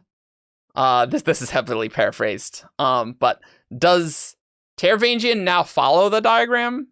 And Brandon says, Teravangian can now see the future a little better than most shards. He can see what the diagram was an inferior version of. And someone asks, still good and bad days, and Brandon Raffos thought. Like that is a big outstanding question on whether or not the curse still applies. Yeah. I've always thought that it doesn't, but I'm leaning more towards that. Like the curse has served its purpose. Yeah. But like the fact that he can see the future better than most shards is terrifying. I don't want Teravangian to have any advantages.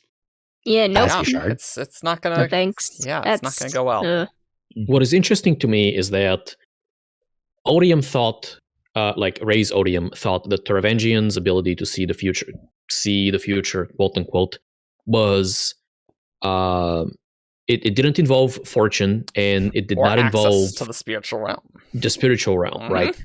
So to me, that's always read that it's all about mental capacity. It's all about thinking through all the possible outcomes of everything that you know about and deciding what is most likely. I guess that's true. It's still crazy to me that the diagram could even exist without access to the spiritual realm. Like that's almost inconceivable to me. Yeah.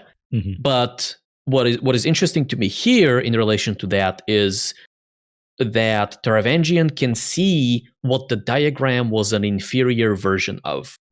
So That is makes this sense. saying that he now has a much greater mental capacity? Or is this saying that the diagram is an inferior version of the fortune/spiritual realm version of I think future the sight? second, because Yeah. like Odium showed Teravangian at the end of Oathbringer, it's like, hey, this is all that I see. It's like, that was impressive, considering.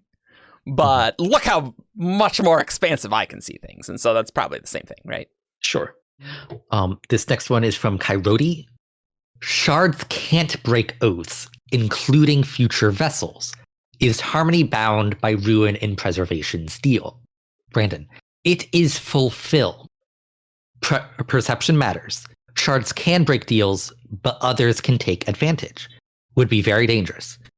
The deal between ruin and preservation is broken, better word than fulfilled, and no longer in effect because it's broken, which would give ruin advantage over preservation. But they're the same person, so nothing could possibly go wrong. Oh, I'm so glad nothing could go wrong. Yikes. Uh-oh.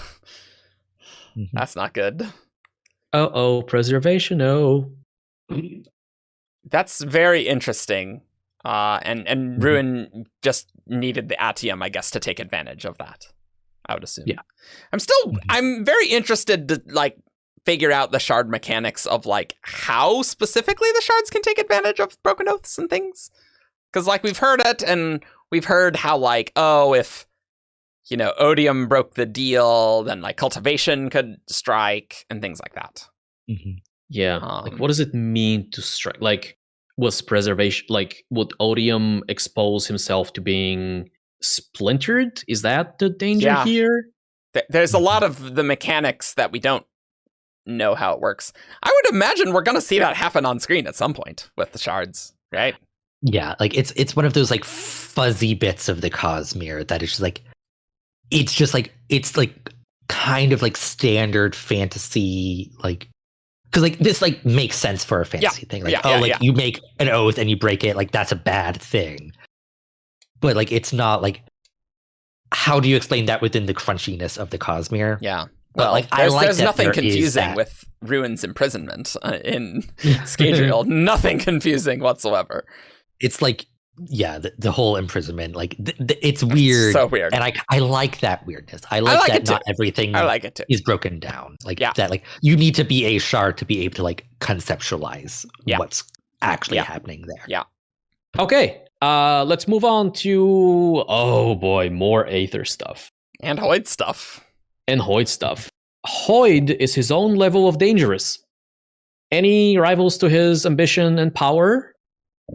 Brandon says, depends. Some Yolish dragons are old and crafty. Could argue that Aethers are as ancient or potentially powerful. I would not put them at the shard level, but they would claim they are.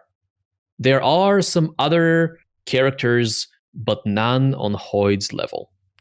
And apparently there's another report that mentions, like, core Aethers? Apparently. Right, so specifically that core Aethers are as ancient and potentially powerful. Apparently the Aethers claim a lot of things. Yeah, that is interesting, isn't it? We're not from anywhere. Yeah. This is this. We're powerful. Yeah. I don't know if we can speculate much, but it's interesting that, like, it's interesting to see a little bit more into this, like, ancient Cosmere power dynamics, right? I would expect dragons to be functionally immortal and not need anything else to survive forever, right? Yeah, sure. Cool.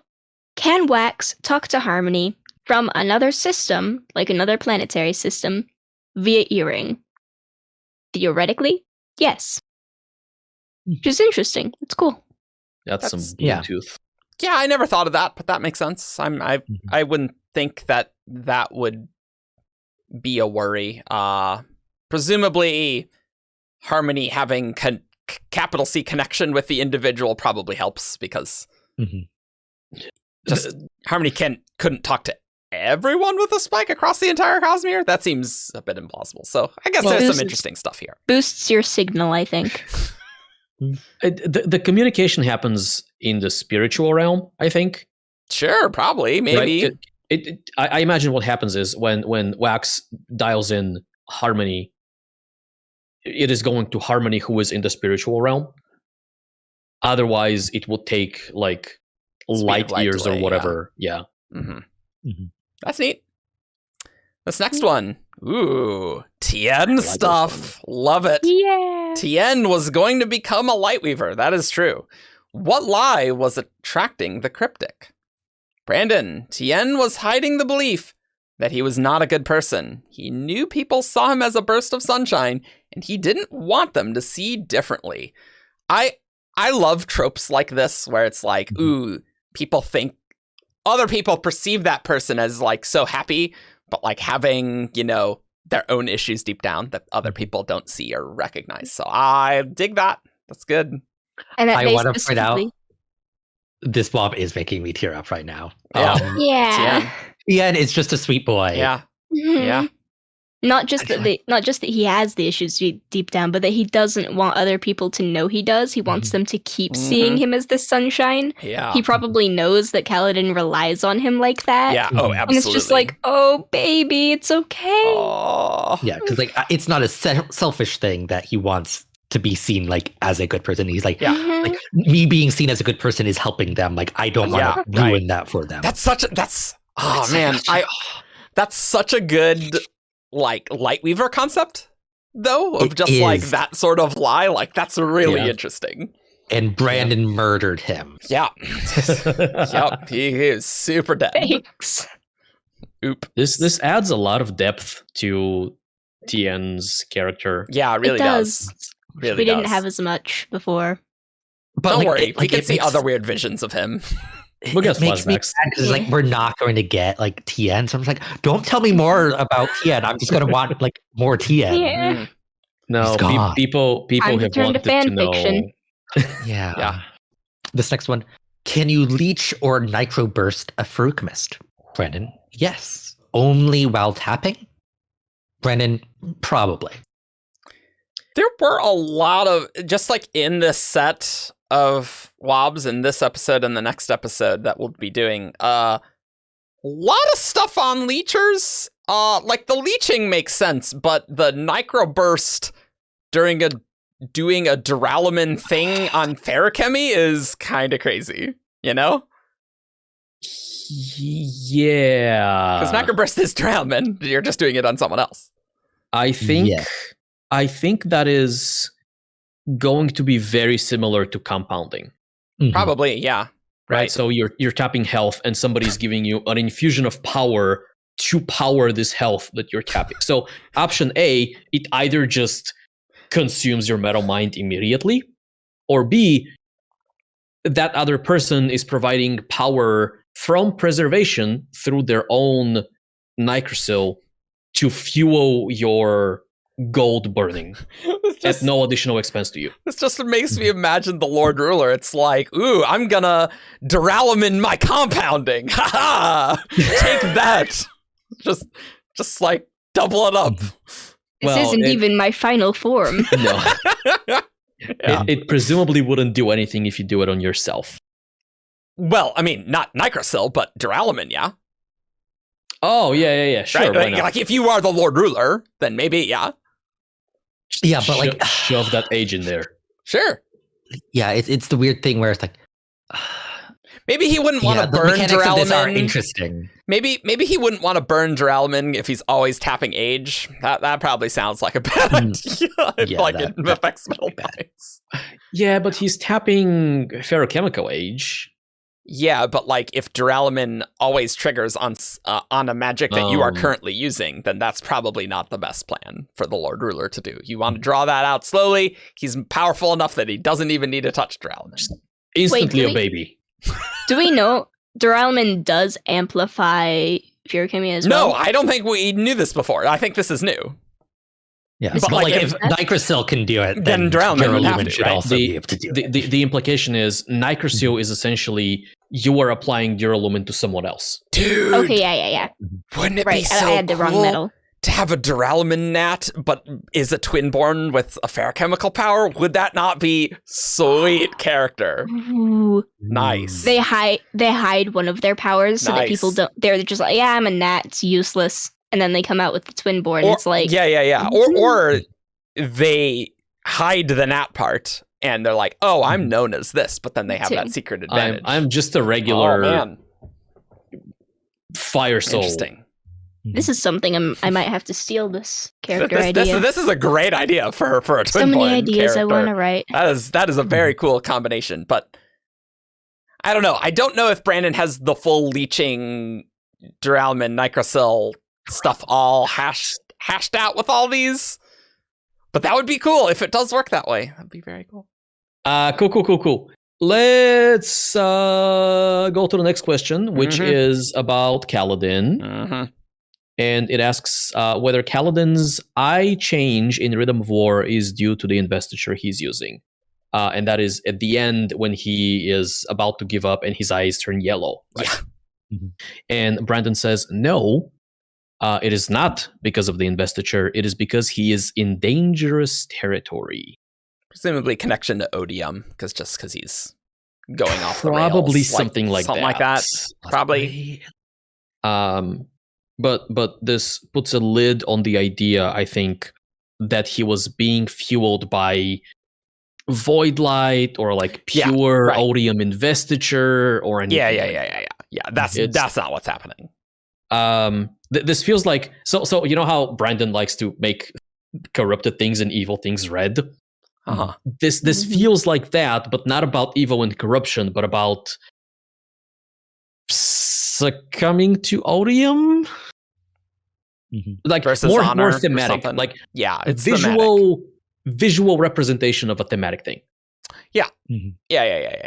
Hello, everyone. Welcome from the future. Of course, as soon as we recorded our 2 WoB episodes, immediately the spoiler Q&A and other things were posted on Brandon's site. So that is great. We should have just recorded it earlier, and then it would have been out earlier. That's how it works, right? So Now Yeah. we're doing WoB surgery. yes, so we have just a few words of Brandon that now we have some exact wording on. One, we're just gonna redo, and others are ones that we didn't even talk about before, but we're just gonna added on. So we're just gonna talk briefly right here. I know my background's different. I'm in a moment of transition. Okay, so in the next episode, you'll see it back to the other thing because we recorded that in the past and this is the future. It's confusing. Yes, it's all the also same. the past because time is weird. And in the spiritual realm, exists. it's all the same time. Okay. From our perspective, it is all in the past. Yes. Because everything that we've recorded is still yet to air in the future. Great. So I believe in the rotation, we're on to Kadie, and in the before recording, which is cut, we had you read this swab that's super mechanicsy, and so I thought I would keep that because resident mechanics expert Kadie. I'm so sorry. I am resigned to my fate. Oh no. Okay. So the questioner asks, is hemalurgy the way that they returned in the Desolations? Brandon goes, oh, did they know hemalurgy during the Desolations on Roshar? Questioner, yes. Is that how they returned originally? Brandon, no, that's a good question. They knew some skills similar, but when they were originally returning, it was something else. Yeah, so I listened to the audio, and there's no additional context other than the questioner clearly being very nervous. That's fine. And just either misremembering heralds or fused, but honestly, not sure which one is intended. Both of them I mean, it's returned. definitely the fuse. I think that's what we assumed in the Definitely. paraphrased one, but the paraphrased one also Yeah. just said they and didn't actually say fused either. Yeah. Because it's is referring to the Desolations on Roshar, and also the fused refer to the Desolations as returns. Oh, that's true. That's true. Yes, but the heralds do too. The heralds do too. So do the heralds. Yeah. Yeah, they Sounds do. like I the mean, time yes, of the but, return like- is at hand. Yeah. I'm and they ruling kept out. us. I'm talking about returns. Like they're definitely not talking about returns. Oh, yeah, from nobody's Warbreaker, saying yes. that. No. Okay. It sounded like that's what a couple of you were saying. I'm No. No. It's either fused or heralds, but we don't know which one. Let's go case by case. And case one heralds, case two Yeah. fused. So if this is talking about the fused, Okay. we have a bunch of Dawn Singers that have died, and they are now coming back to life. Presumably, and still getting the extra odium stuff, so they were cognitive shadows, but like how they actually went back into bodies, presumably. Assuming yeah. we're in fused land, where this is talking about Yeah. fused. Yeah. But Brandon says that they knew some skills similar, but when they were originally returning, it was something else. So if it's the fused, then the first return or the first few returns were not this hemalurgy-like whatever it is. And then it was, which the only and we talked about this a couple of weeks ago, but obviously we are overriding that. Yeah. The only thing that makes sense to me is that there's a qualitative difference or mechanical difference between the first few returns, regardless of whether we're talking about the fused or the heralds, and the next, however many returns, right? And the only thing I can think of is Odium's involvement in all of this, or the fused discovering surges, whatever that quote by the Stormlight Yeah, means. because I did. If you reread Oathbringer chapter 38, it's like, oh, the fused were dangerous even before they learned to command the surges. So that wasn't just a default odium, just stuff thing, which is bonkers to me, by the I way. had forgotten about that. Yeah, that's a thing. Yeah. That's a thing the Stormfather Entirely. said. Yeah, I know. It's super easy to forget. So, maybe it's this. And the other thing that came to mind is Brandon sort of implied that in world, some people would think that Moash's knife was kind of like hemalurgy. I don't know if that's relevant here, but it's hemalurgy fused, maybe. I don't know. So I think what is relevant there with Moash's knife and what is relevant here is that I obviously have no evidence to base this off of, but I get a feeling that Great. Brandon is saying like different ways of manipulating the spirit web are all going to be compared to hemalurgy in world because that's what hemalurgy does inherently, right? Yeah, okay. Okay, sure. The sure. same way like connection magic and bondsmithing, right? Obviously, hemalurgy is not like one of the original Yolish magic, so it's not 1-to-1, but like a similar that we know of thing that we. Meanwhile, I was just thinking it was a comparison of you stab someone and the magic goes from them to somewhere else. Yeah, so Stab like Virus Knife, magic. like the comparison is like you are siphoning off Investiture from a soul.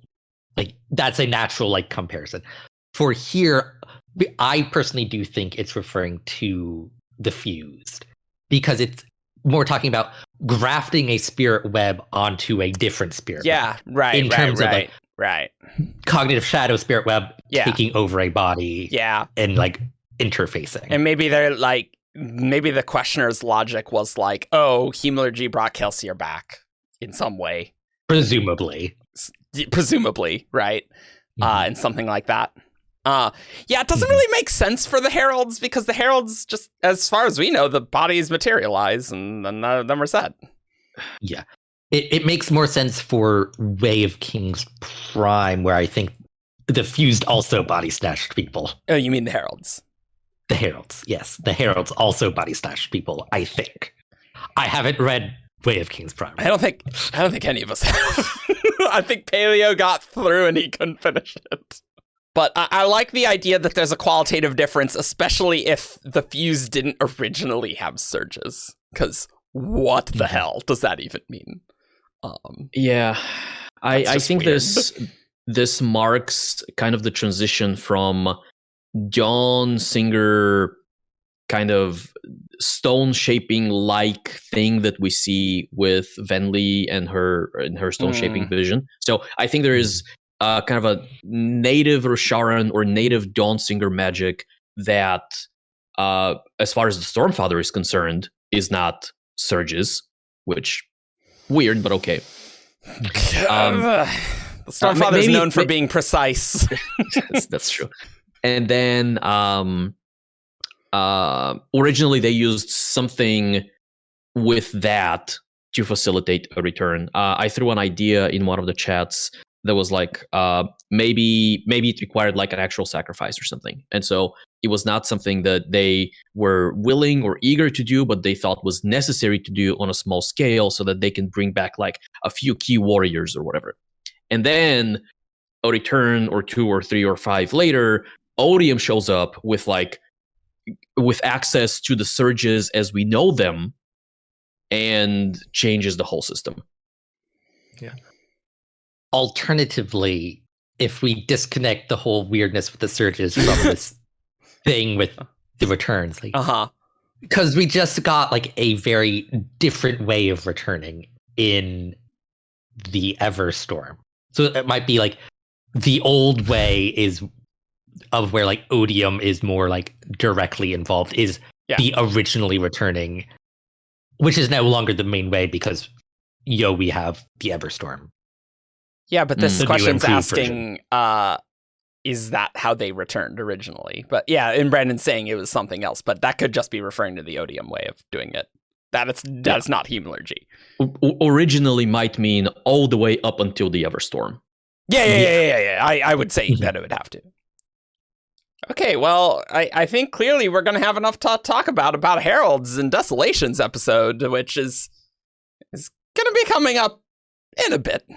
That's on the list. Before the heat death of the universe. No. It was on our Patreon poll where you can vote on new Shardcast episodes. All right, so this next one, which I could have sworn we talked about, but I think I'm misremembering Jordan Con, and this just matches, I think, what we said about the WoB. Anyway, let's just read it. Close to the end of Rhythm of War, Dalinar connects Kaladin to something, which gives him the vision of Tien.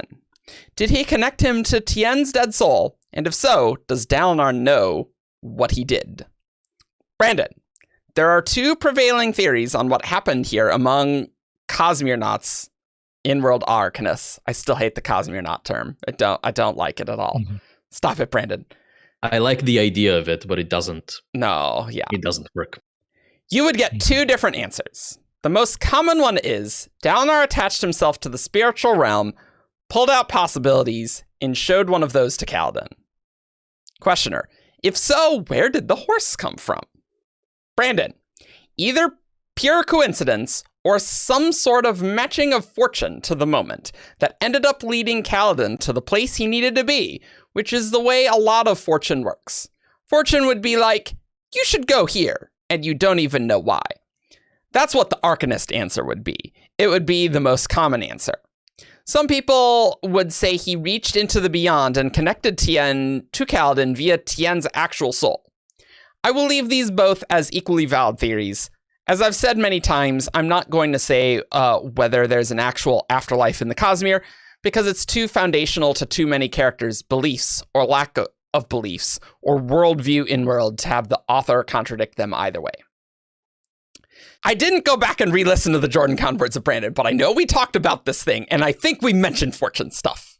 And so this makes a ton of sense to me that there's sort of the in-world, like, oh, spiritual shenanigans, fortune, connection, weirdness.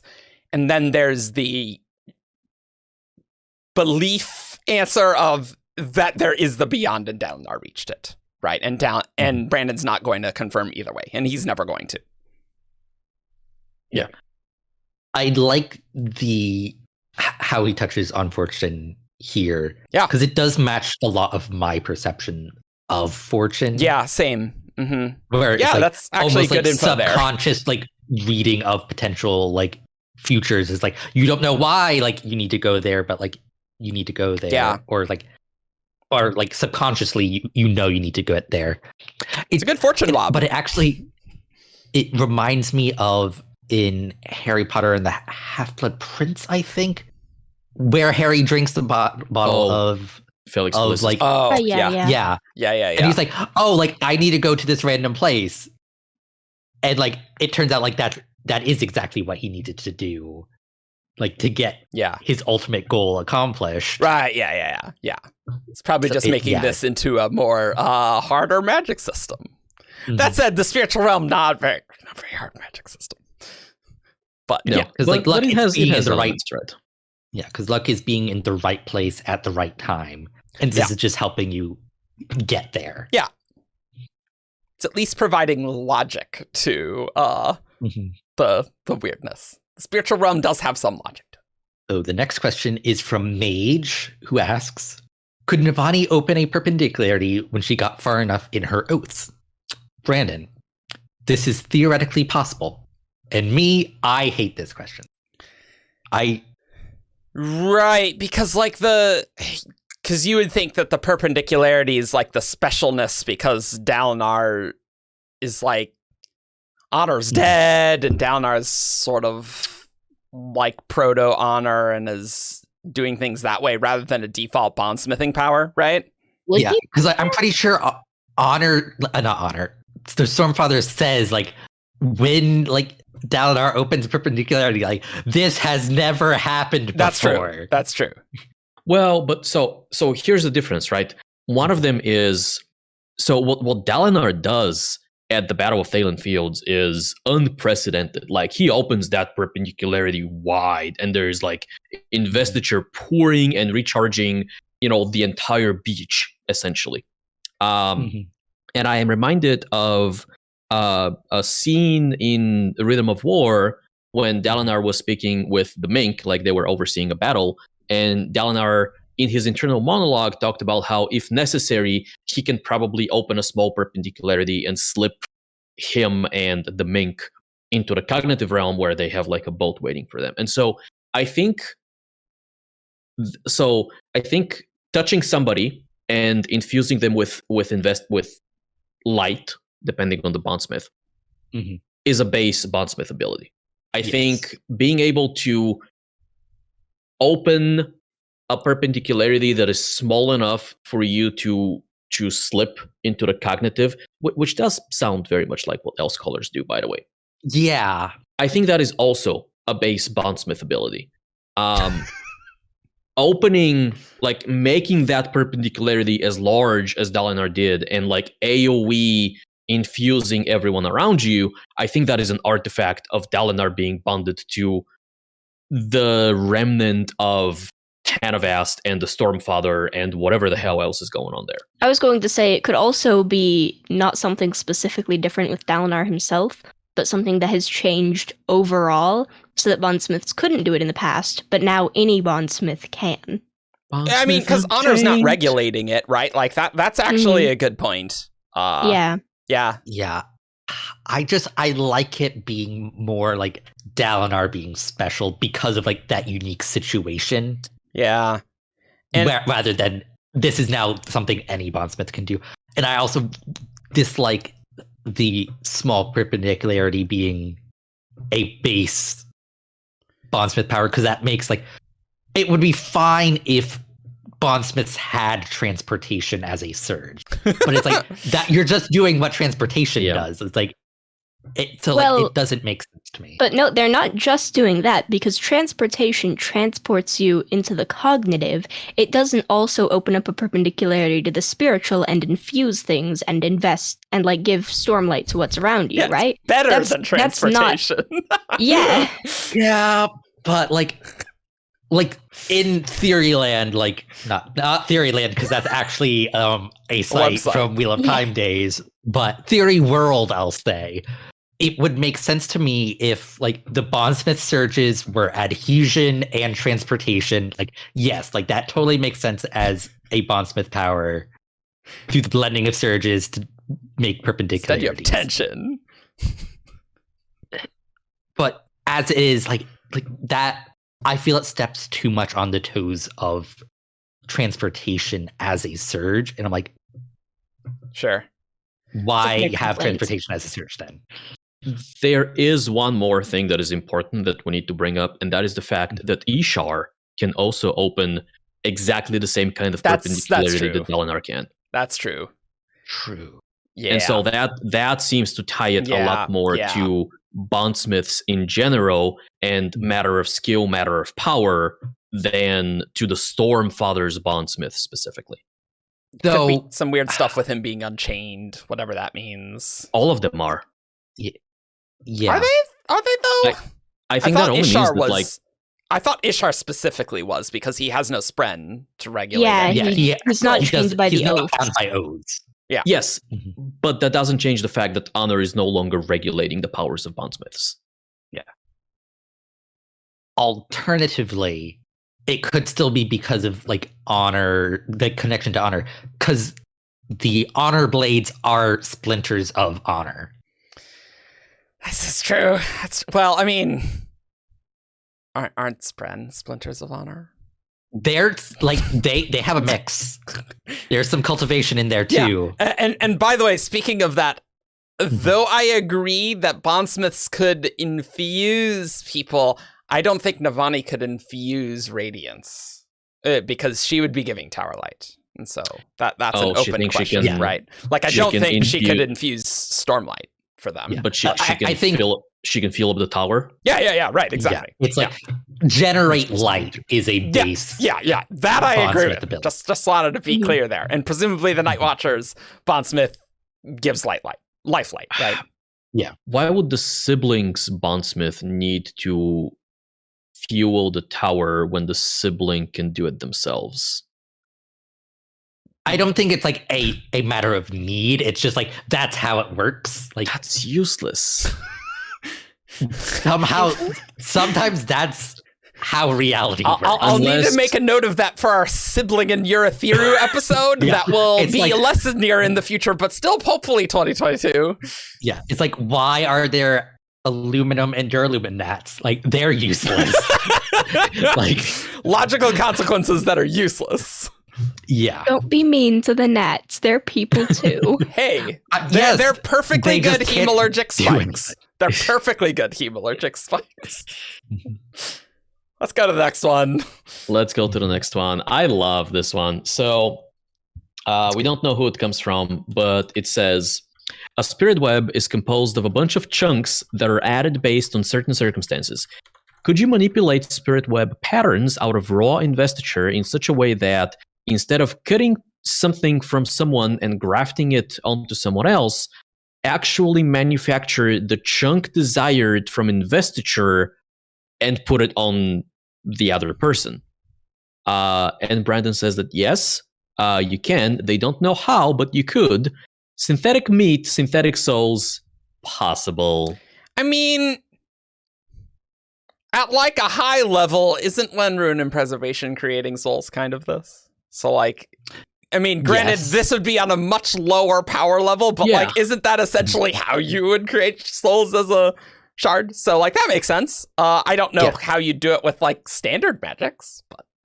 Well, it's like I think we have a piece of that puzzle because we know that if you have like gold Furukami or some other healing, like you can heal spiritual damage from hemalurgy. Like if you're an Allomancer and a gold Furukamis and your Allomancy gets spiked out, you can tap gold and fill in that section of spirit web with like an infusion of investiture. Yes. That's right. Yeah. So it's very similar to that, but more neutral, more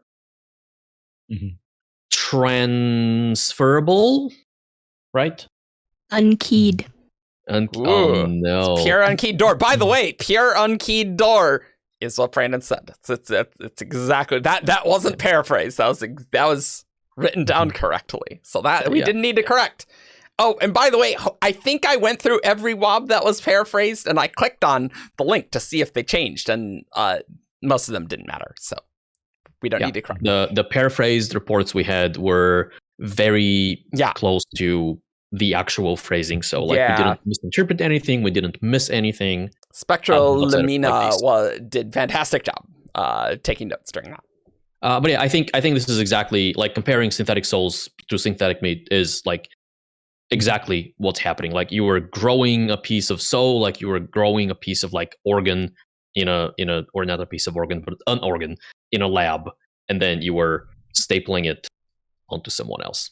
Yeah, I could see like high level applications of the Surge of Progression might be able to do, because that like growing stuff, like it makes a certain amount of thematic sense to me. Yeah. We've got Mail Me, who asks, we know that any person can burn Lerasium. Are there other god metals that any person can burn? Brandon says, yes. Odium. Potentially. Maybe. You can go back to our Atium podcast. Hey, there you go. Yep. I mean, I like That's this. out, I like that. That's good. As we kind of talked about in that episode, what god metals actually do, totally arbitrary. So yeah, sure, that makes sense. Yeah. Yeah. That's good to know. It is worth, I think, for all of us to remember that even though there are certain patterns and certain rules that we seem to see in the way god metals work, we have very few data points. Sample size is very low. Yeah. And so a lot of these things could be coincidences, could be like misinterpretations, could be like either on our part or on the part of people in world who are like through whose eyes we are observing these effects. So worth keeping a more open mind to things that may or may not be retcons in the future. Yep. Cool. And so last up, Left Unborn asked, is Vax a good place to get vaccines? And Brandon laughs and says the place where Vax would be is not at a place where vaccines have been developed. Note, this is paraphrased. That wasn't in the audio, so it must have been asked some other point at the minicon. Maybe Left Unborn's question during a signing or something. I don't know. I think he said that he asked that one when he was playing Magic the Gathering with Brandon. Yeah. Okay. So it's definitely not in the audio. It's definitely not. I looked at all the snippets. Yeah. So I was going to say public Q&A, but that was... No. That was on YouTube, so... Yeah. And I love that Left Unborn has been wanting to ask this for like every single spoiler stream. Like, love it. I don't think we should nitpick whether Vax is a place or not. I think Brandon's trying to be vague as per usual with Vax. Yeah. The place that calls itself Vax. That's this good old town. That's things. a deep cut. The man who called you. himself Town. Maybe we should do a just like a history video of just how weird that time in the fandom was. Yeah. So I don't know, people we know. kind of touched on a lot of these things during like those couple of videos where we talked about old theories and Yeah. That was a great history in Shardcast fandom. episode, by the way. Lots of fun. But yeah, no vaccines there over on Vax. Nice. So now we're actually definitely done with the minicon. We got the videos that came out. There were readings from the Lost Metal that now have been posted, and you can expect a Lost previews soon. Talking about those. Yeah, I fell sick. But maybe by the time this is out, we'll have recorded it. It's sometime this month. We're gonna get an episode about it. But Time is fake. time is fake. It doesn't matter in the spiritual realm. So yeah. So I think we gotta go on to who's that Cosmere character? This character is from Roshar. Menace, Tien, Tom. Braze. Hoid in drag on a horse. It's time for who's that Cosmere character? Caw. Welcome to Who's That Cosmere Character, the game show where you send 5 clues and a character to WTCC at 17shard.com. We read these clues aloud, and these guys have a chance to guess who's that Cosmere character. All right, okay, we're in 2021. I mean, we randomly pick these, not randomly, but so they're not in order. We get so many of them that we can't read all of them. So my apologies. This one is from David Herman, and clue 1: this character is really old. Frost. Still. Nope and no. Did you say Phil? I said still. Oh. Phil Coulson? No, he's dead. Maybe. No, he's not. He came back. Yeah. Right. Heidi's magical place. Is Agents of S.H.I.E.L.D. still MCU canon, though? It's not. No, It's they not. officially. I also feel like he got killed off and came back as a robot. I stopped watching at a certain point, and that happened after I stopped watching. No. He was not a robot. Robots like rebooted his brain and replaced his memories with him being in like. Okay, convoluted stuff so that the show can happen. No, like this was after that. Oh. No, he man. died and came back as a robot, like in like one of like the second or last season. Like, Oh my it was, God. like, Amazing. I did not watch Discord that did season, not so I like don't know this. the details. I love it. If you watch Agents of S.H.I.E.L.D., explain it in the comments below. Yeah, sure. My guess is devotion. Ooh, it's not devotion. Clue 2: this character is a collector. Axes? Just It's go not for Axes. Yeah, I mean, that's fair. Yeah, it's the one I didn't want to guess. Because it's It's the the same same one. hanging fruit. it. Got it for you. Yes. A collector. And also really old. Wendell? No, it's not Wendell. Odium? Because he's been collecting some kills? No, it's not Odium. Pentakill. Clue 3: this character has sex through the course of their books. Off screen, of course. Hoid. It's not Hoid. Okay.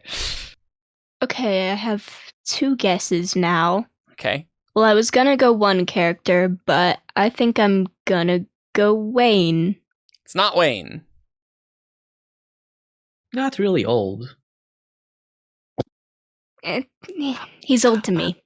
That's, yeah. Like, at her age, everybody's old. That's right. To be We're honest, old. I had forgotten that clue, but I'm just gonna play it off like, no, Yeah, he's yeah. old. Look, your He's guesses old. don't need to match all the clues. It's just the character. It's Definitely. like Vin saying Kelsier was positively ancient. Yeah. Right. Exactly. Yeah, he was. he and Wayne are like both in their 30s. 30s. Yeah. Kelsier and Wayne are close to the same. That's a weird thought. That is a weird thought. That's a Well, weird I mean, thought. Kelsier came back, so he's much older.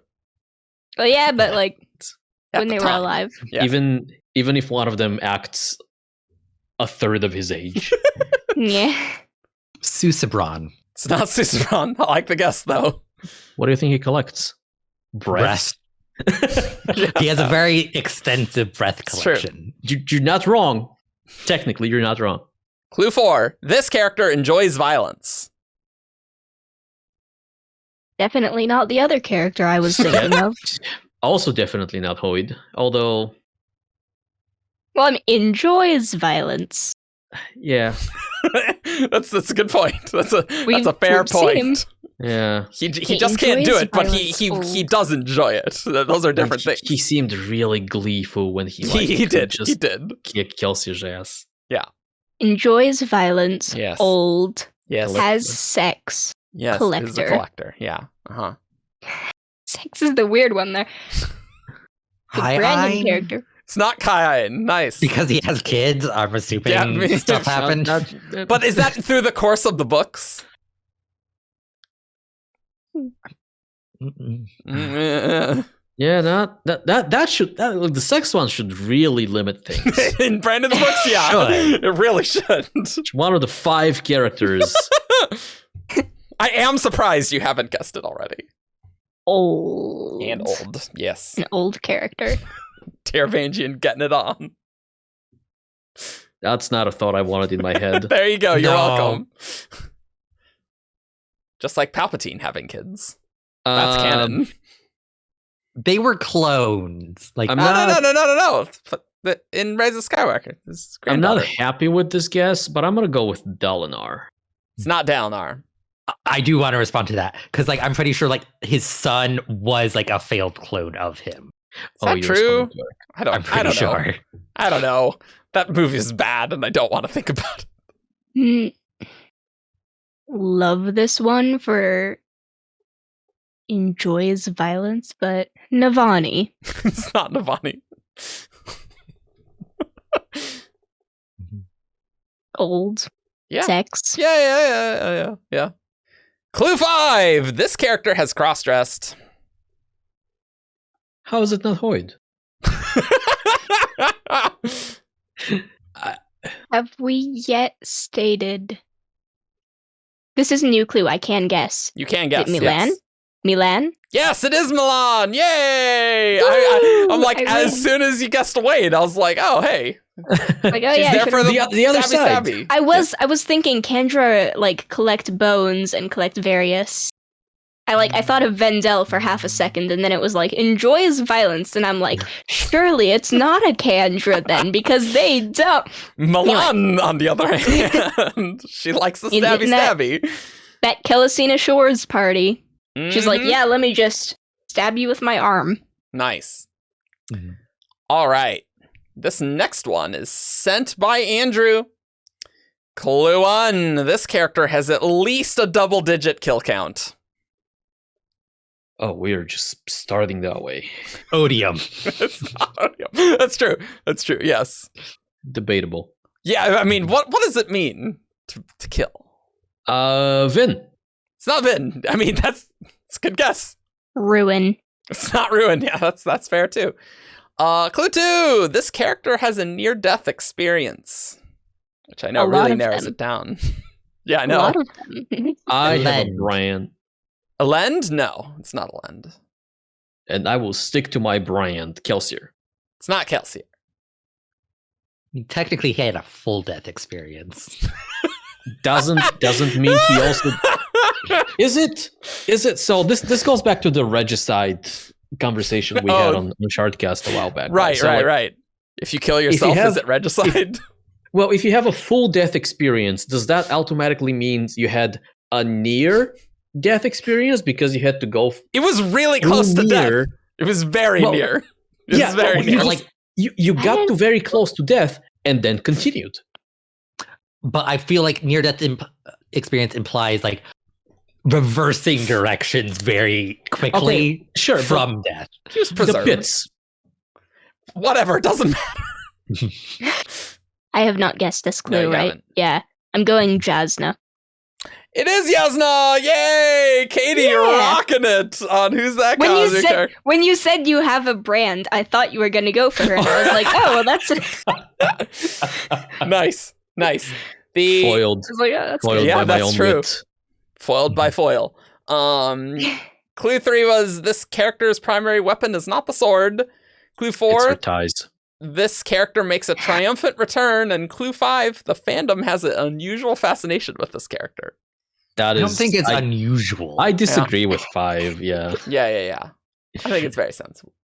So now we are going to do things from the Who's That Cosmere Character priority queue, where you can get yours read out less than a year away, almost assuredly. And you can do that by supporting us on Patreon at the Herald tier. You can see all the names of heralds at the end of episodes. Very cool. And this one is sent by Psycho. Oh, yeah. We've seen you around. Yeah. So, Psycho, I'm changing your first clue because I don't like it.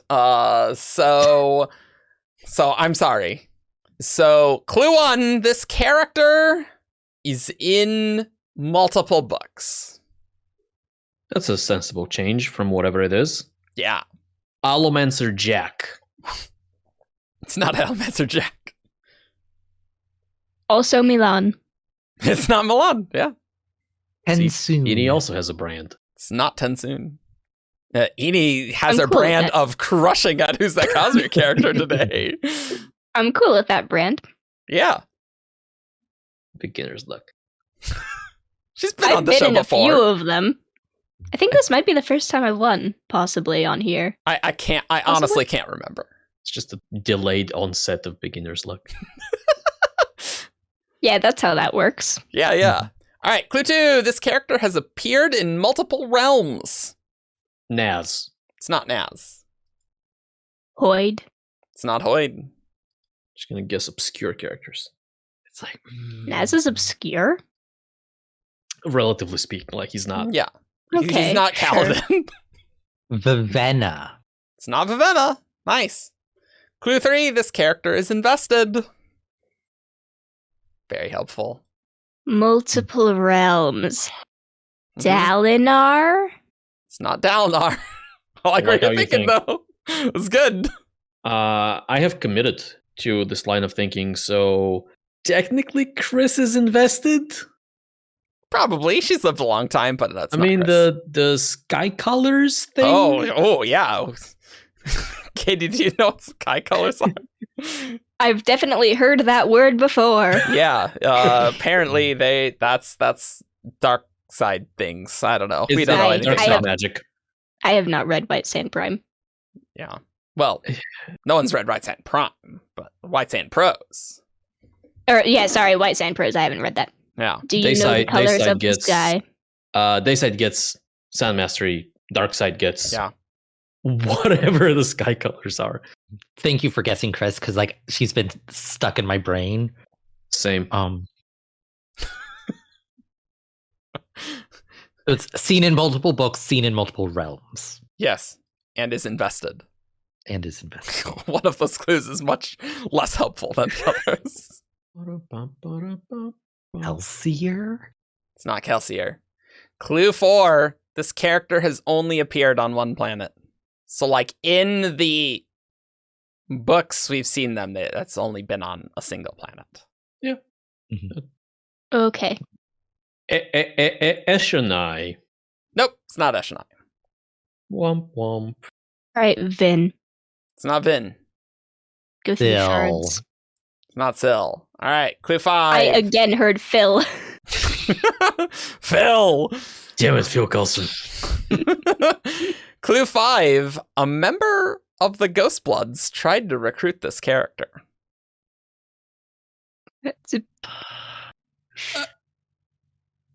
Shalon? It's not Shallan. Okay. I like this one. This one. Oh. Ishna. It's not Ishna. I like where you're going. This is gonna be Era 1 character, isn't it? and the member of the Ghostbloods is gonna be Kelesina. Oh my gosh. What? It's amazing, actually. I love that. If that's what it is, I love that. Tried to recruit this character was the phrasing. Tried to recruit this character. Tried to recruit this I know character. who it is. Oh, do you? Do you want to message me? Oh, at the end? I'm not. You are not thinking that, are you? Can you repeat the clues? I Yes. have. Oh God, what did I say? Clue 1 was this character is in multiple Appeared books, in multiple books. Multiple stories, right? Okay. This character appeared in multiple realms. This character is invested.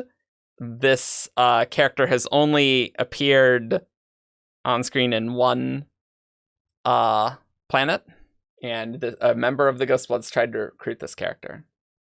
Ian is correct. You are correct. That message, yeah, I like it. I can't remember the name of the guy who, in Secret History, Kelesina tries to talk to him, and he's like insane and muttering, and Kelesina tries to talk to him, and he's like named. in AonEne's army. Isn't he? He's not. Oh, in Ellen's army, not the beggar. Yeah, no. Is Or I think he is anyway. that your The guess? reason you can't think of a name is because he has 2 names. He had one that name guy. in Final Yeah, Empire yeah. and one name Yeah, in yeah, all right, their right, pages. right, Bilg, right. Bilg versus. Was that Blig. Bilg? Brill. Whatever. I think it was Brill in the first Hero of Ages. It Yeah. I don't was know. Brill. Yeah. I'll guess him. I Nope, don't- but it is from Secret History. It's Laris / Fuzz. Okay. Because Kelesina tries to make him part of the He crew. does. He does. Yeah. He does. Yes. So Distinctly the does. reason I didn't like the first clue is this character is not from a novella, which I found inherently like deceptive and weird. That's strange. Yeah. That's yeah. Like that, I think that's not even accurate. Like if we see most of them in Secret History. I mean, Secret History is probably a novel. What? It's branded as a novella, okay? It's a Brandon Brandon novella. It's a novella. Brandon It's a novella. Brandon and Jancy novella. It's more just like be what honest. is from a novella being. Yeah, right? yeah. Yeah, So. that's. All right, everyone. Well, we hope you enjoyed this episode. We had lots of WoBs, and lots of lost metal hints, and lots of Aether stuff. I mean, we don't Yeah, really we got- know a lot about Aethers, but we got a lot of that here. But now we know twice as much. Yes. So we'll be back next week for the last bit of these WoBs. And so we'll see you on 70char.com for all your news, discussion, theories, and fun that you could ever want. You can come on Discord and chat. You can find us on Facebook, Twitter, SoundCloud, YouTube, and you can support us on Patreon and on SoundCloud. Did I say that already? I don't know. Whatever. It says no. Whatever. Bye. Bye. Have a nice day. Caw.